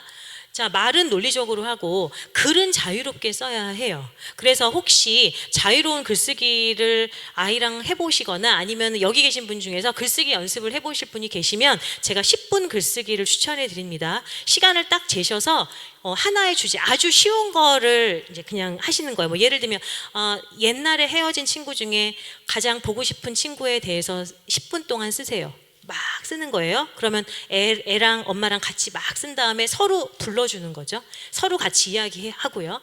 이거는 제가 성인 글쓰기 강의에서도 많이 이야기해요. 그냥 10분 동안 그 대신 매일매일 하거나 한 달에 3번 이상, 일주일에 3번 이상, 일주일에 4번 이상 해서 많이 10분 글쓰기를 하면 자유로운 글쓰기 연습이 되는 거죠. 글쓰기도 양을 채워야 되거든요. 그래서 많이 쓴 사람이 글을 잘 써볼 수밖에 없어요. 그래서 글쓰기 양을 채운다고 생각하시고 하시고 계속 쓰다 보면 애들이요 글쓰기에 대한 근자감이 생겨요. 나 왠지 글 좀 잘 쓰는 것 같은데 이렇게 생각이 들어요. 자, 그 다음에 부모님과 논리적으로 대화하는 거 굉장히 중요합니다. 아이들이랑 많이 대화를 하실 텐데 무슨 대화를 하시는지 한번 생각해 보시면 내가 애들한테 얼마나 논리적으로 말을 잘 하고 있을까에 대해서 한번 생각을 해보시고, 논리적으로 말을 안 하고 계시는 부분이 있으시면 그런 부분들을 좀 채워주셔야 한다는 거죠. 자, 이제 초등 고학년이에요. 자, 그러면 초등 고학년인 경우에는 다양한 배경 지식 쌓는 게 너무 중요하죠. 근데 이제 스케일을 좀 넓히셔야 돼요. 그러면 세계랑 관련된 거, 그다음에 역사랑 관련된 거, 뭐 고전이라든지, 그래서 어쨌든 좀 아이가 세상이 어떻게 돌아가는지를 파악할 수 있도록 여기 뭐 현실에 대한 관심을 가질 수 있는 뭐 신문이라든지 뉴스라든지, 제가 고학년 애들한테 막 물어보면 애들이 그런 거 몰라요 막 이러는 거예요. 그래서 야 뉴스 좀 봐라고 하면 저희 엄마도 뉴스 안 봐요 막 이러거든요. 그러니까 애들이랑 같이 뉴스 보시고 꼭 이야기하시고, 자, 그리고 논리적인 글쓰기가 굉장히 중요합니다. 그래서 이제는 주장하는 글이나 아니면은 엄마한테 편지 쓸 때도 논리적으로 안 쓰면 이제 용돈 주지 마시고, 그래서 이렇게 논리적으로 글을 쓰는 연습을 시켜주시는데, 밥상머리 대화가 저 되게 중요할 때라고 생각해요.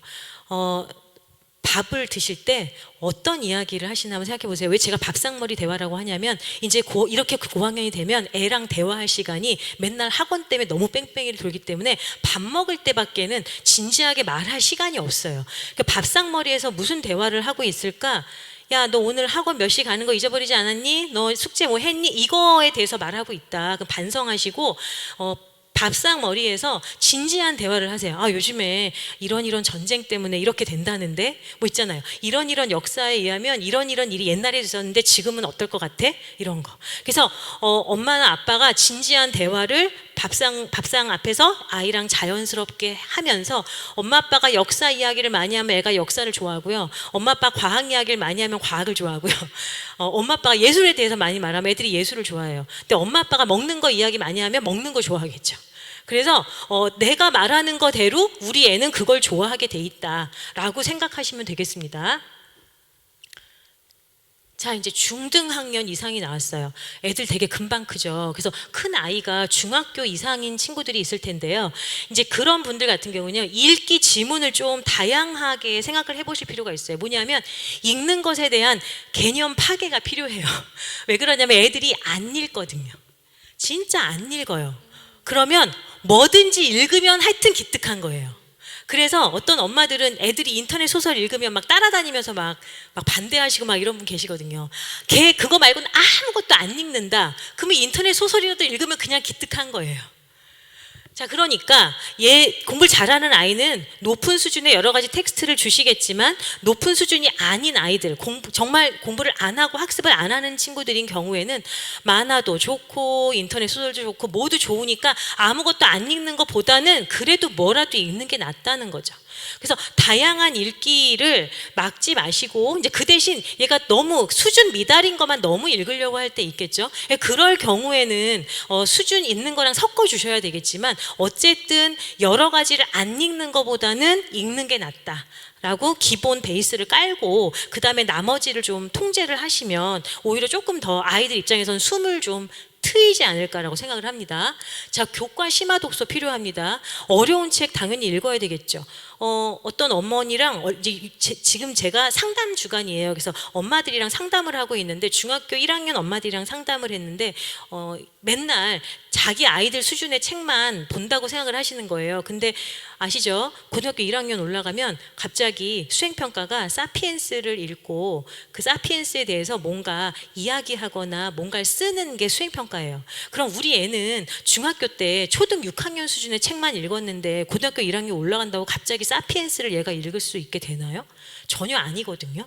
그렇기 때문에 읽기 단계를 계속 올려주셔야 돼요. 그러면 재미있는 것도 읽지만 어쨌든 심화된 독서를 해야 되는 거죠. 그래서 전문적인 독서 수준이 좀 필요하기 때문에 중학교 1학년, 2학년, 3학년은 진짜 제가 볼 때 높은 수준으로 자꾸 올라가는 독서가 돼야 되는데 우리나라에서는 거꾸로예요. 6학년 때까지 독서를 잘 하다가 중학교 1학년이 된 순간 책을 놓는 친구들이 되게 많아요. 그러니까 이 균형이 거꾸로 된 친구들이 많기 때문에 어떻게 하면 내가 좀 어려운 책을 얘랑 읽을 수 있을까? 정 안 되면 나랑 같이 읽지 뭐 이런 거 있잖아요. 정 안 되면 뭐 얘한테 이런 거라도 하지 뭐 이런 걸 생각하셔서 계속 좀 심화된 독서를 시켜주셔야 하고요. 또 진로나 꿈, 목표가 굉장히 중요해집니다.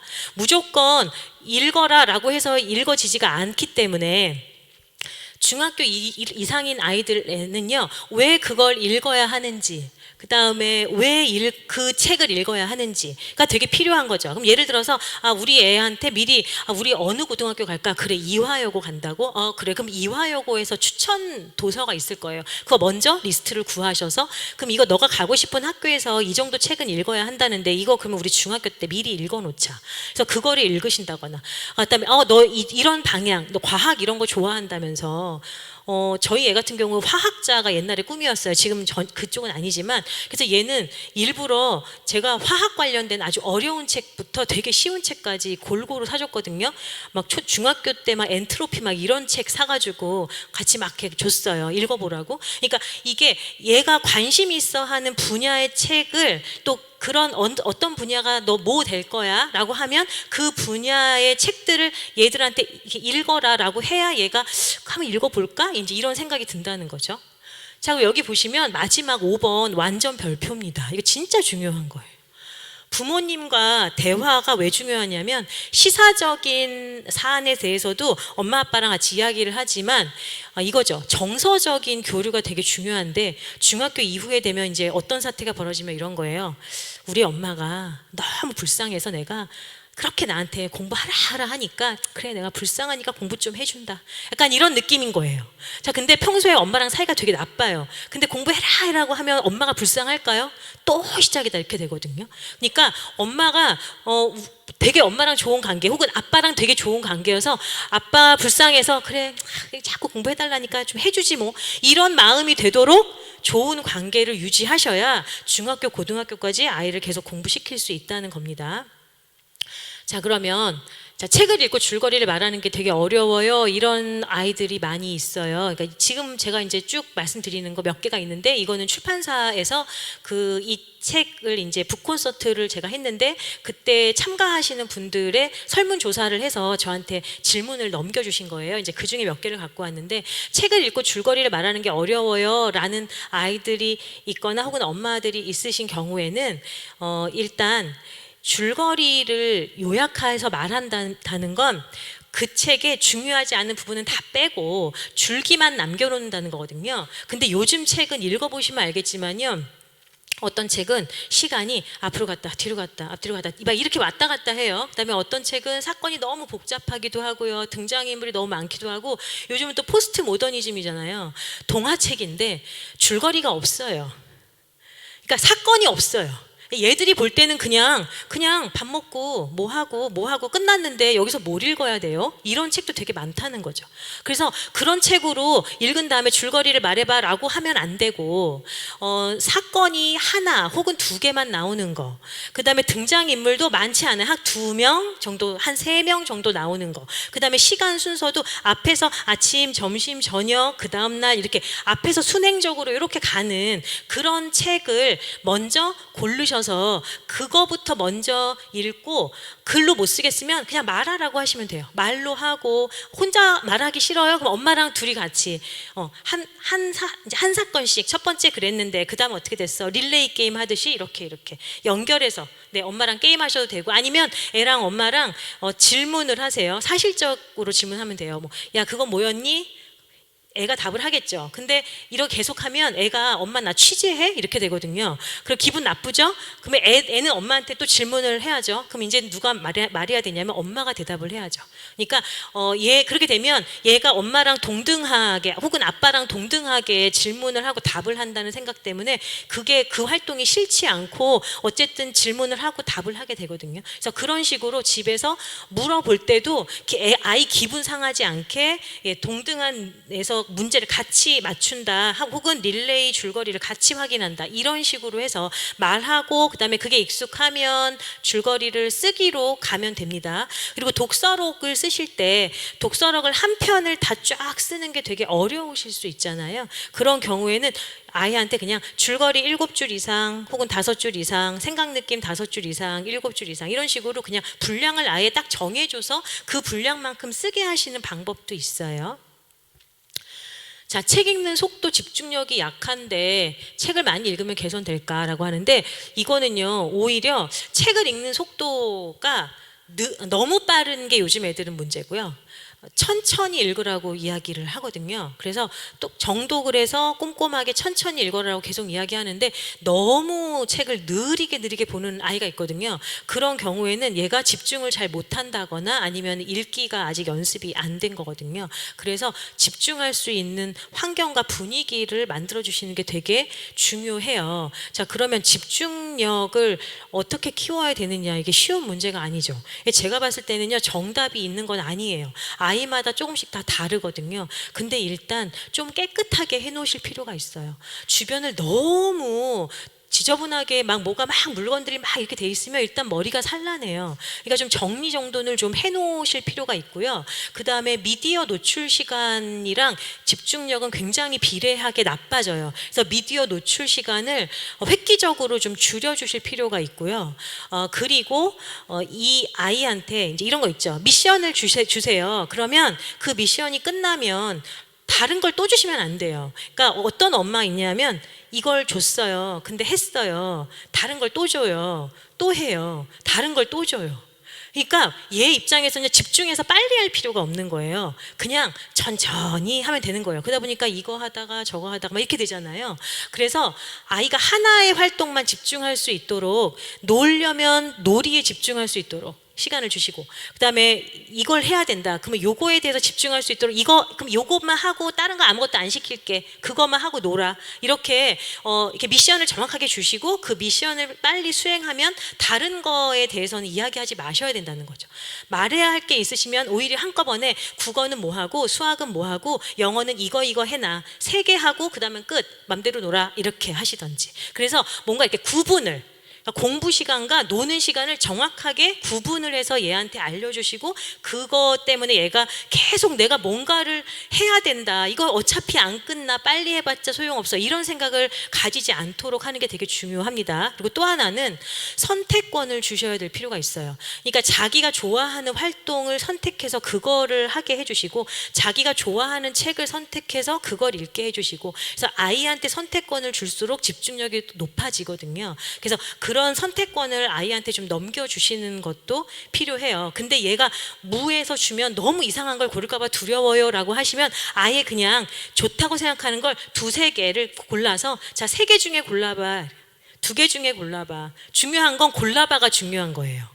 예, 그래서 아이가 내가 이거 골라서 한 거야 라는 느낌이 들 수 있게 해주시는 게 되게 중요하다는 겁니다. 학습 만화를 잘 읽는데 독서로 어떻게 이어지게 할까요? 이거 질문 되게 많이 하시고요.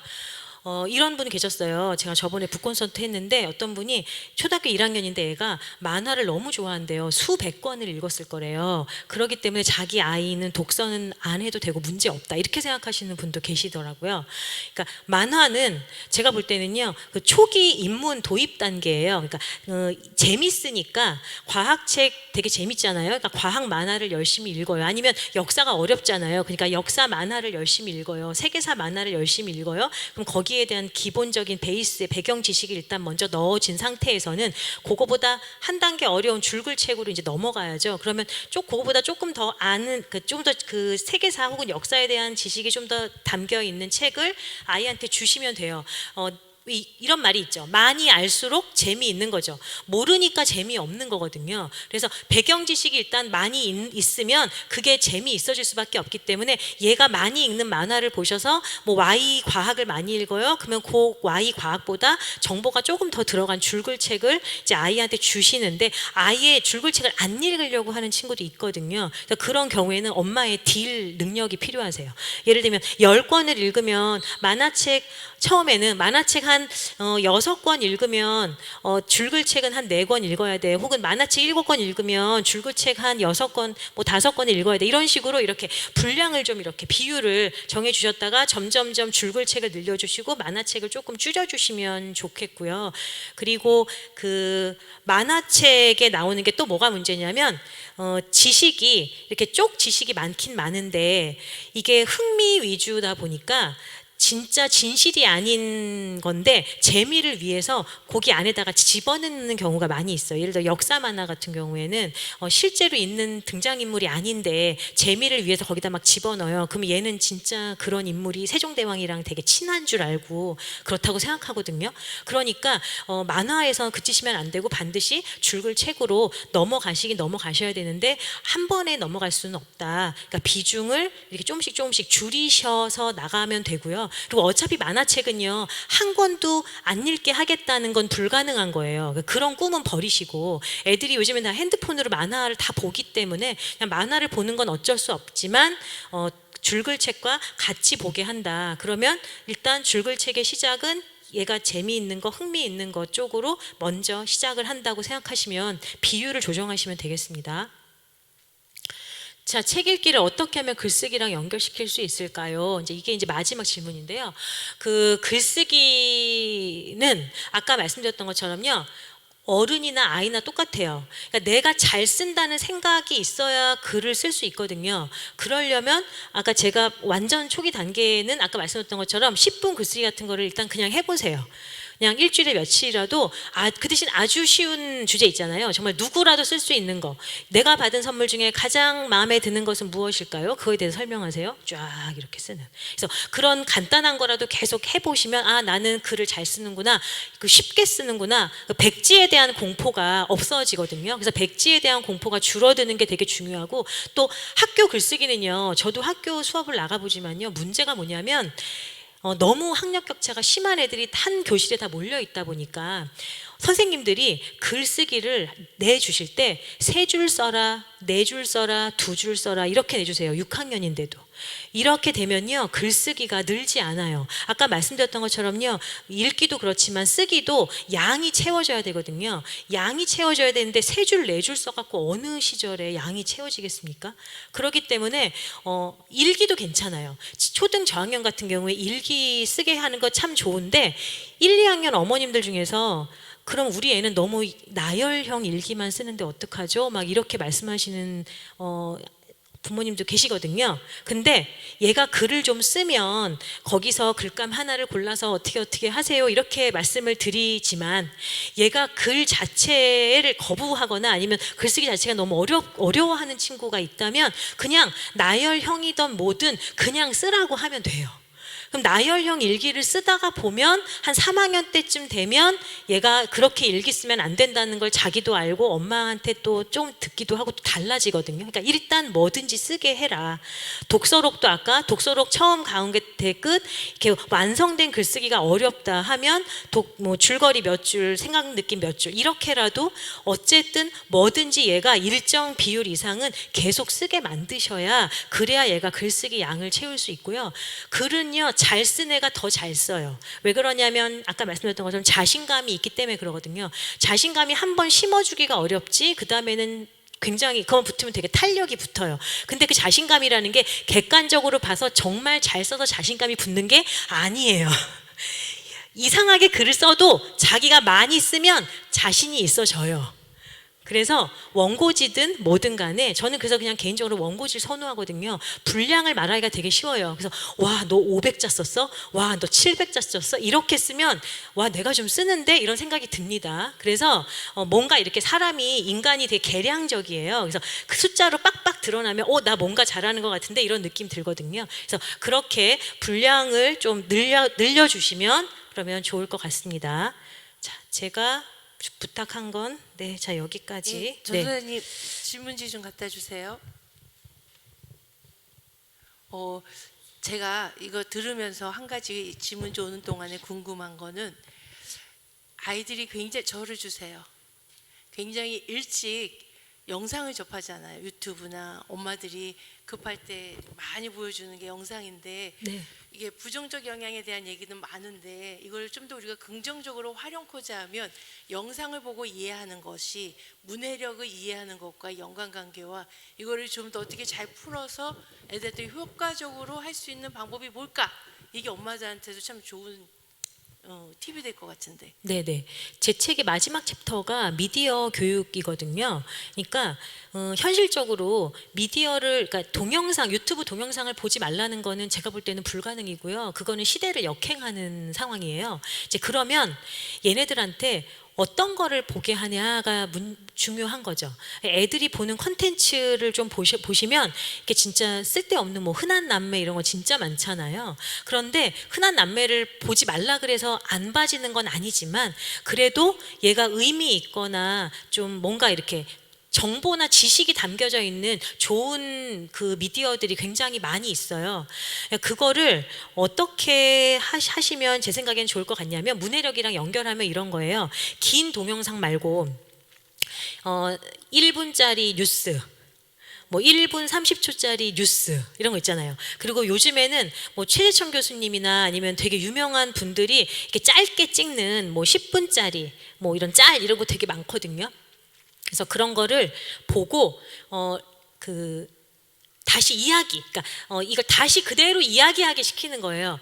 질문하시는 거죠. 거기 뭐가 나왔어? 어떤 내용이 나왔어? 같이 이야기해보고, 그 다음에 엄마랑 같이 시청을 한 다음에 그거에 대해서 어떻게 생각해라고 같이 이야기해보고. 그래서 그냥 시청에서 딱 멈춰버리면 이거는 문해력이랑 상관이 없어지고 오히려 그것을 일단 첫 번째 어떤 컨텐츠를 그러니까 그 보게 하느냐. 그래서 보셔서 굉장히 좀 신뢰성이 있는 그런 컨텐츠들을 중에서도 정말 재미있는 게 많아요. 저희 애들이 좋아하는 컨텐츠 중에 이런 것도 있어요. 과학 컨텐츠인데 이런 거 설마 되겠어? 하는 거 있잖아요. 왜 풍선을 불어서 한강을 건널 수 있나? 뭐 이런 거 있잖아요. 세상에 공기가 없으면 어떻게 되지? 뭐 이런 거를 실제로 정말 무식하게 실험을 해보는 그런 컨텐츠도 있어요. 근데 그게 어떻게 보면 되게 이게 공부가 돼? 라고 생각하실지 모르겠는데 그거 공부 되거든요. 그걸 이해하려면 과학 이론을 알아야 돼요. 그러니까 그런 거를 같이 엄마랑 보고 이야기를 하는 거예요. 야, 여기에 정말 풍선을 불어서 한강을 건너려고 풍선 3,500개를 불었어. 막 이러면 야, 이건 너는 그러면 이걸 만약에 3,500개보다 적게 불면 어떻게 될 것 같아? 그러면 이야기할 수 있겠죠. 한강 가다가 중간에 빠질 것 같아. 라든지 아니면 아예 앞으로 나가지도 않을 것 같아. 라든지 그런 식으로 아니면 이거 무슨 내용이었어? 라고 이야기해서 얘가 다시 리스피크 하는 거, 이렇게 계속 이야기를 다시 해보는 거. 네, 그런 활동도 괜찮고요. 아니면 뉴스나 아니면 이제 어떤 다큐멘터리나 어떤 동영상 뭐 재미있는 만약에 뭐 흔한 남매도 괜찮아요. 흔한 남매를 어떤 편을 보고 그거에 대해서 제목을 달아보는 거예요.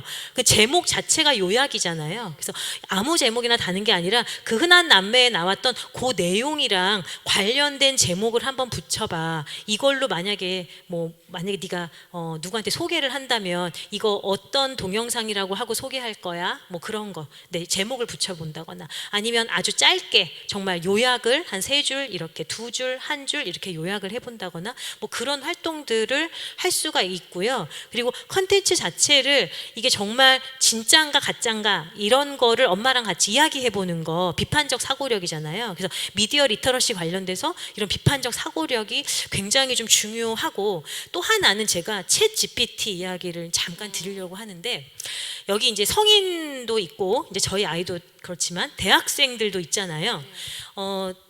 제가 실제로 며칠 전에 겪었는데 제가 이제 글쓰기 강의를 해요. 그래서 성인들이 글쓰기를 저한테 해요. 서평도 써서 내고 주장글도 써서 내고 막 이렇게 써서 내거든요. 근데 어떤 분거를 보는데 어떤 글은 너무 멀쩡해요. 그러니까 주장글을 내는데 너무 멀쩡하게 잘 쓰신 거예요. 근데 서평을 썼는데 뭐지? 그러니까 무슨 뭐 안나 까레니나를 그 완전 엉뚱한 안톤 체호프가 쓴 안나 까레니나는 막 이렇게 쓰고 그다음에 문장이 이게 인간이 이렇게 쓸 수 있나? 이런 문장들이 막 나오는 거예요. GPT 나오네. 근데 이게 모든 장르의 글이 그런 게 아니라 그분 걸 제가 추적해 봤더니 어떤 장르는 되게 멀쩡하고요. 어떤 장르는 너무 이상한 거예요. 인간이면 그럴 수 없거든요.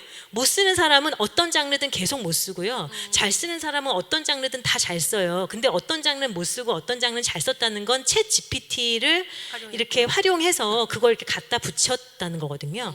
근데 이거를 현실로 본다면 삐딱한 시선으로 보면 야 그거 글쓰기가 아니야 이렇게 말하는 건 요즘은 제가 볼 땐 시대에 뒤처졌다는 거죠. 챗 GPT는 현실이고 그건 이제 그냥 너무나 일반화가 되어 있고 단지 프리미엄을 쓰느냐 보급형을 쓰느냐의 차이가 돼버렸는데 문제는 프리미엄이든 보급형이든 어떤 능력이 필요하냐면요 챗 GPT가 1번 이 내용이 정말 맞는 정보인지를 식별할 수 있어야 하는 거예요. 그러니까 어른이 쓴 글이라도 이게 맞는 정보가 맞아? 이게 이상한 정보가 아니야를 내가 구분하지 못하면 그 사람이 쓴 이상한 내용이 다 진실인 줄 알고 어머 그러네 이렇게 해서 나는 잘못된 정보를 갖는 되게 무식한 사람이 돼버리는 거죠. 그 다음에 챗 GPT가 쓴 문장을 그대로 베끼는 것 자체가 굉장히 큰 문제가 있어요. 그래서 챗 GPT를 혹시 여기서 쓰는 친구들이 있다면 첨삭을 진짜 열심히 꼼꼼하게 잘 해야 해요. 그러니까 첨삭이 안 되면 읽다가 뭐지? 말이 안 되는데. 근데 이게 웃긴 게 제가 보니까요. 글을 어설프게 잘 쓰거나 혹은 별로 잘 못 쓰시는 분들은 구별을 잘 못할 수 있어요. 그냥 이런 글을 썼나 보다 이렇게 넘어갈 수 있다는 거예요. 근데 일정 수준 이상의 전문가가 그걸 보면 이게 뭐지? 이렇게 되는 이게 뭐가 그렇다는 거지? 이 단어가 여기 왜 들어오지? 근데 뭔가 되게 어렵고 유식한 말을 다 짬뽕해 놓은 것 같은데 자기 생각은 왜 없지? 이런 글이 나와요. 그래서 우리가 만나는 사람이 내 글을 보는 사람이 혹은 내 보고서를 보는 사람이 내 레포트를 보는 사람이 일정 수준 이하만 있다면 그런 챗 GPT를 활용해도 상관없겠지만 인생이 그렇게 항상 수준 이하의 사람들만 만나는 건 아니잖아요. 그렇죠? 그러면 일정 수준 이상의 사람이 내 글을 볼 때를 위해서는 내가 챗 GPT가 쓴 걸 믿지 않고 되게 촘촘하게 꼼꼼하게 첨삭을 또 하고 또 하고 또 해야 그래야 이게 멀쩡한 글 한 편이 나온다는 겁니다. 그래서 저 같은 사람은 사실은 챗 GPT가 좀 더 불편해요. 네, 첨삭하는 게 더 힘들어요. 아니 어찌됐든 그것도 선택할 수 있는 그럼요, 그것도 그럼요. 능력이 있어야. 네. 선택의 여지가 있는 거죠. 예. 어쨌든 사회는 지금 그 방향으로 가고 있으니까 그런 우리 아이들도 그렇게 쓰고 있을 거니까 초등학생도 쓰거든요. 예. 요즘에는 네이버에 안 물어보고 챗 GPT한테 물어본대요. 네이버 네. 선생님 뒤로 가셨네. 네. 여기 한 분이 쓰셨는데 글씨 모르는 아이에게 책에 관심을 갖게 하는 방법 알려주세요 했는데 누구신가요? 그 아이가 몇 살일까요? 누구세요? 이거 쓰신 분 이 자리에 있을 텐데. 나가셨나 봐요. 그럼 이건 좀 이따 보류. 여기서 아까도 선생님 잠깐 말씀하셨는데 이분이 이제 현실적인 것 같은데 엄마의 문해력은 어떻게 키워야 할까요?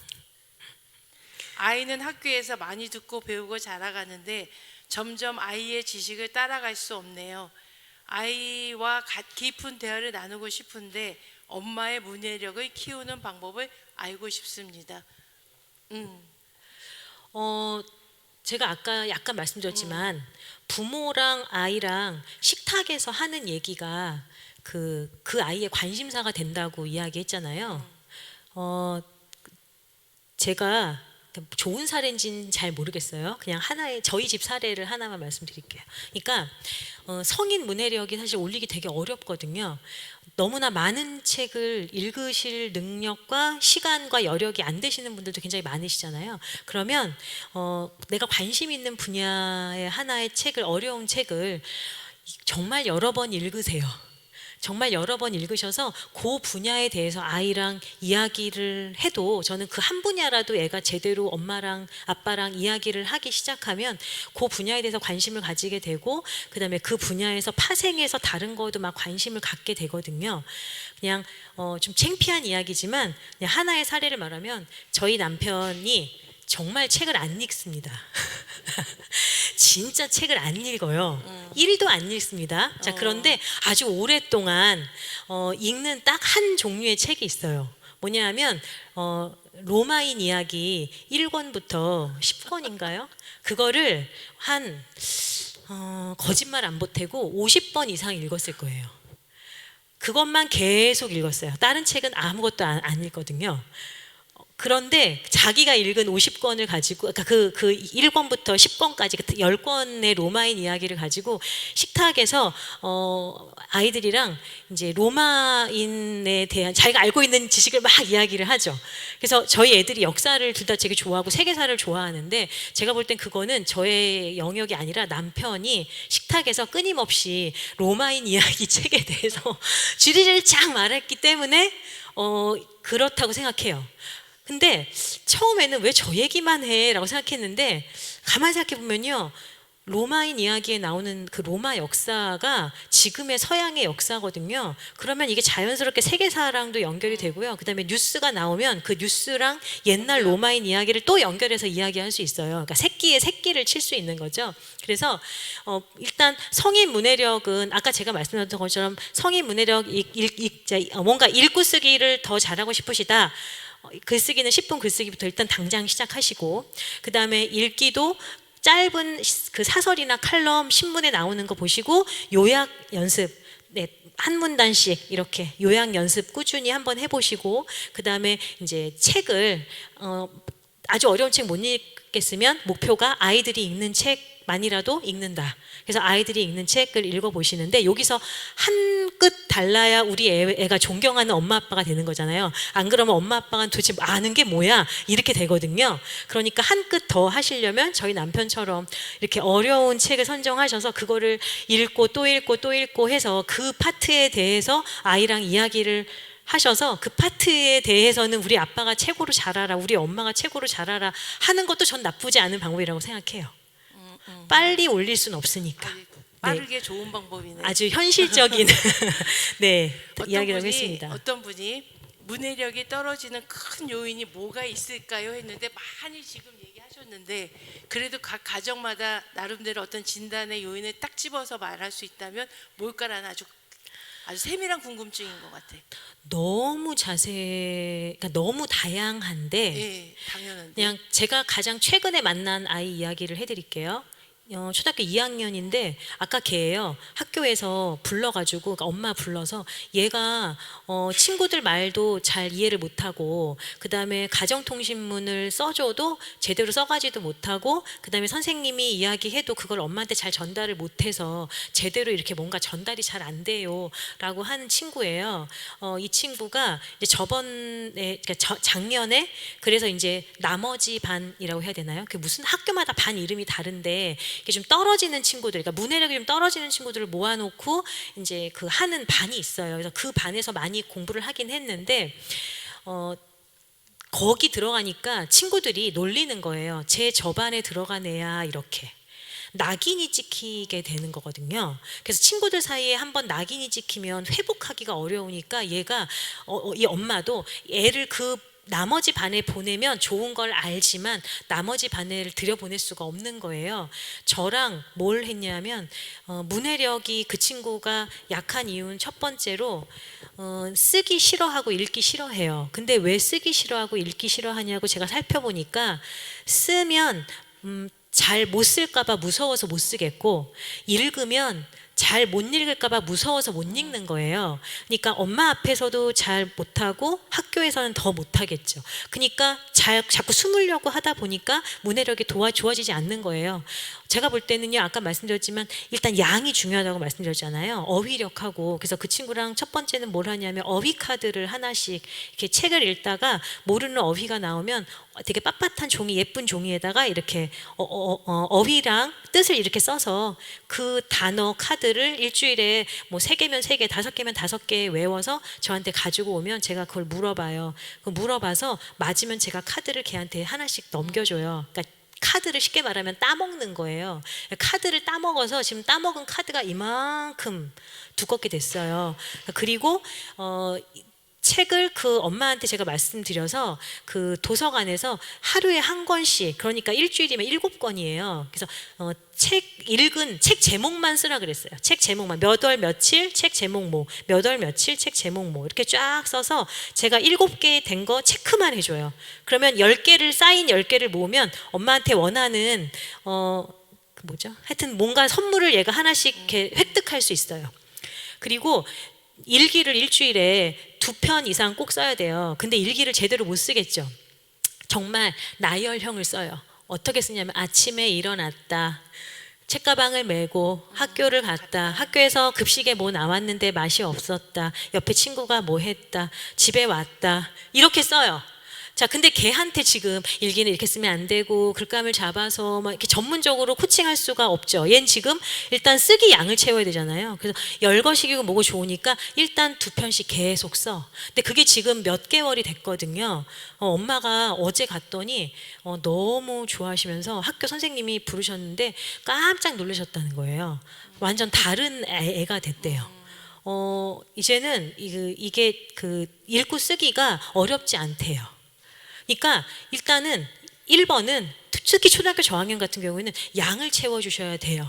자, 근데 양을 채우다가 그게 한계에 봉착할 때가 있어요. 점프업을 해야 돼요. 점프업을 하려면 사고력이 받쳐줘야 되거든요. 제가 어제 이 수업을 준비하느라고 이제 저희 아이랑 이야기하다가 저희 둘째가 저한테 엄마 현우진이 그 현우진이라고 있어요. 메가스터디 1타 수학 강사고 우리나라에서 가장 유명한 수학 강사라서 세무조사 받은 수학 강사가 있어요. 자, 유튜브에 올린 자기가 어떻게 공부했는지, 그 사람 스탠퍼드 나왔거든요. 자기가 어떻게 공부했는지 나온 동영상이 있어요. 찾아보실 분 찾아보시면 좋은데, 이분이 중학교 1학년 때까지 전교 300명 중에서 280등 했던 사람이래요.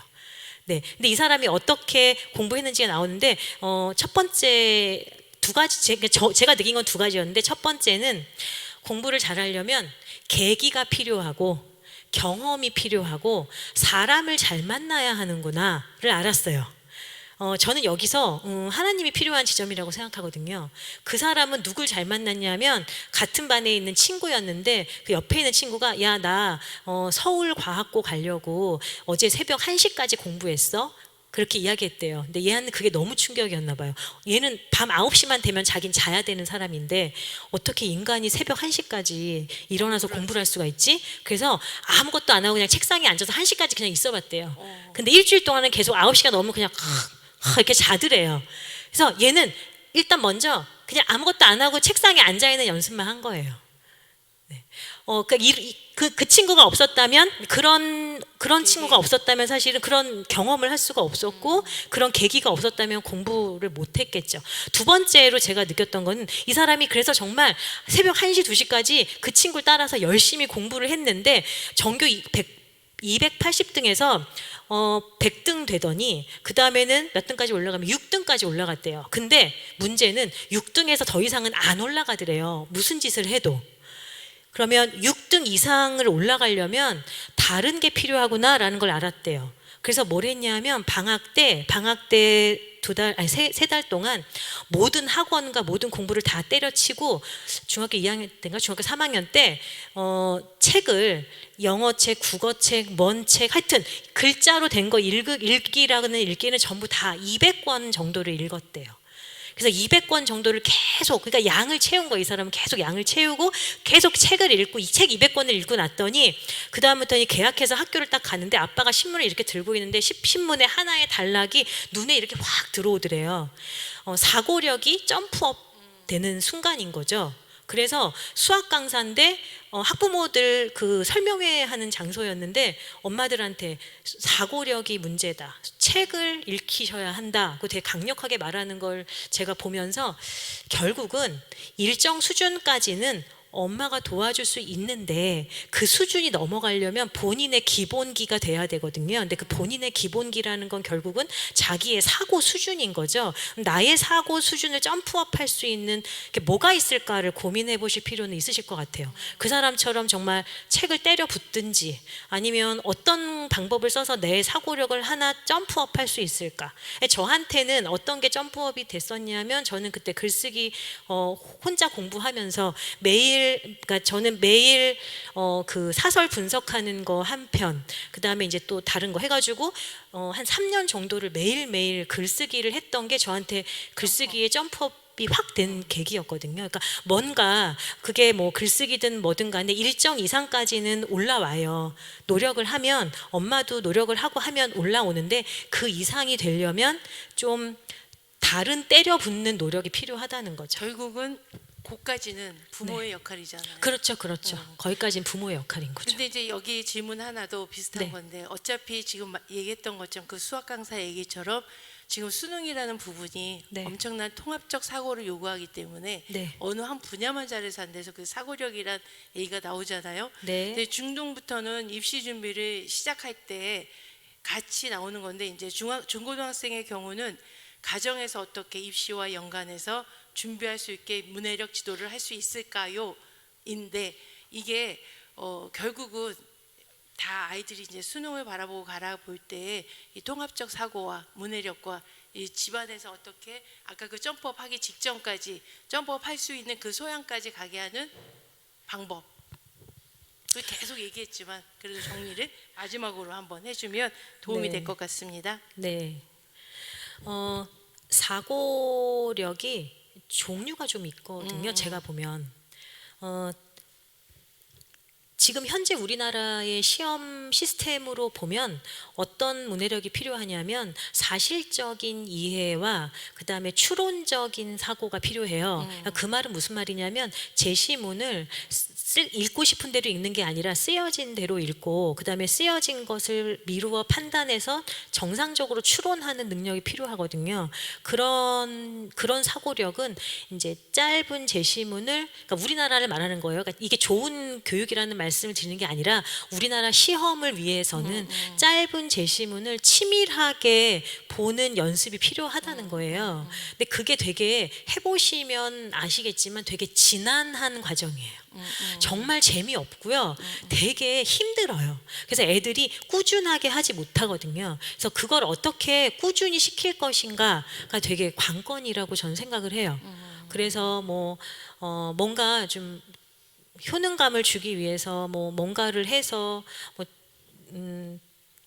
블로그 같은 데 올리기도 하고 아니면 정말 선생님을 붙여주기도 하고 엄마랑 같이 그걸 하기도 하고 어쨌든 꾸준히 얘가 짧은 제시문을 사실적 이해로 계속 이렇게 꼼꼼하게 보는 그런 훈련이 필요하고요. 두 번째는 책 전체를 읽으면서 그 책에 대해서 생각하고 말하고 이렇게 그런 기회를 주셔야 돼요. 그러니까 조금 난이도를 계속 올려가면서 그냥 책을 혼자 읽어라 가지고는 해결이 안 되거든요. 그러니까 혼자서 읽은 다음에 반드시 말하거나 글 쓰거나 하는 표현 능력이 따라가줘야 그 책 자체를 얘가 꼭꼭 씹어서 이런 생각 저런 생각도 해보고 그거에 대해서 뭔가 더 확산적인 사고를 할 수 있는 거지 그냥 책만 읽어라 해서 거기서 끝나면 그냥 사고가 되지 않고 막혀버리는 경우가 되게 많이 있어요. 그래서 아이한테 책만 읽으라고 하지 마시고 책을 같이 읽거나 같이 못 읽겠으면 친구랑 같이 읽게 하셔서 뭔가 후속 조치가 필요하다는 거죠. 같이 이야기하거나 같이 글을 쓴다거나 그걸 갖고 같이 뭔가 활동을 해보는 어떤 것들이 필요한데 이 두 가지가 같이 가줘야 얘가 사고력과 우리나라 시험 체계에 같이 맞물려 돌아가지 현실적으로는 하나만 해서는 치밀하게 읽기만 되면 언제 문제가 되냐면 사고력이 받쳐지지 않아서 대학 이후가 문제가 돼요. 대학 이후에 공부를 제대로 할 수가 없어요. 그런 식의 공부를 한 사람은. 왜냐하면 사고력이 받쳐주질 않거든요. 근데 또 책을 되게 열심히 읽고 많이 읽어서 정말 많이 읽었는데 학교 공부는 못해요. 이런 애가 있잖아요. 그런 애 있거든요. 그런 애는 대학 이후에 가면 날라다닐 거예요. 근데 문제는 대학 가는 것까지가 문제인 거죠. 두 가지가 같이 가야 된다고 생각하시면 될 것 같아요. 오케이. 그러면 지금 여러 분야를 이렇게 질문지와 같이 살펴서 봤는데 내가 들으면서 너무 궁금한 게 지금 캐치가 안 된 부분이 있어서 궁금한 게 있으신 분 마지막 질문을 한번 받아볼게요. 어느 정도 궁금증이 해소됐다 싶으면 중요한 시간이 지금 남았습니다. 일단 강의를 수고해 주신 우리 장정윤 집사님께 박수로 감사합니다. 지금 이 시간에 이제 이렇게 긴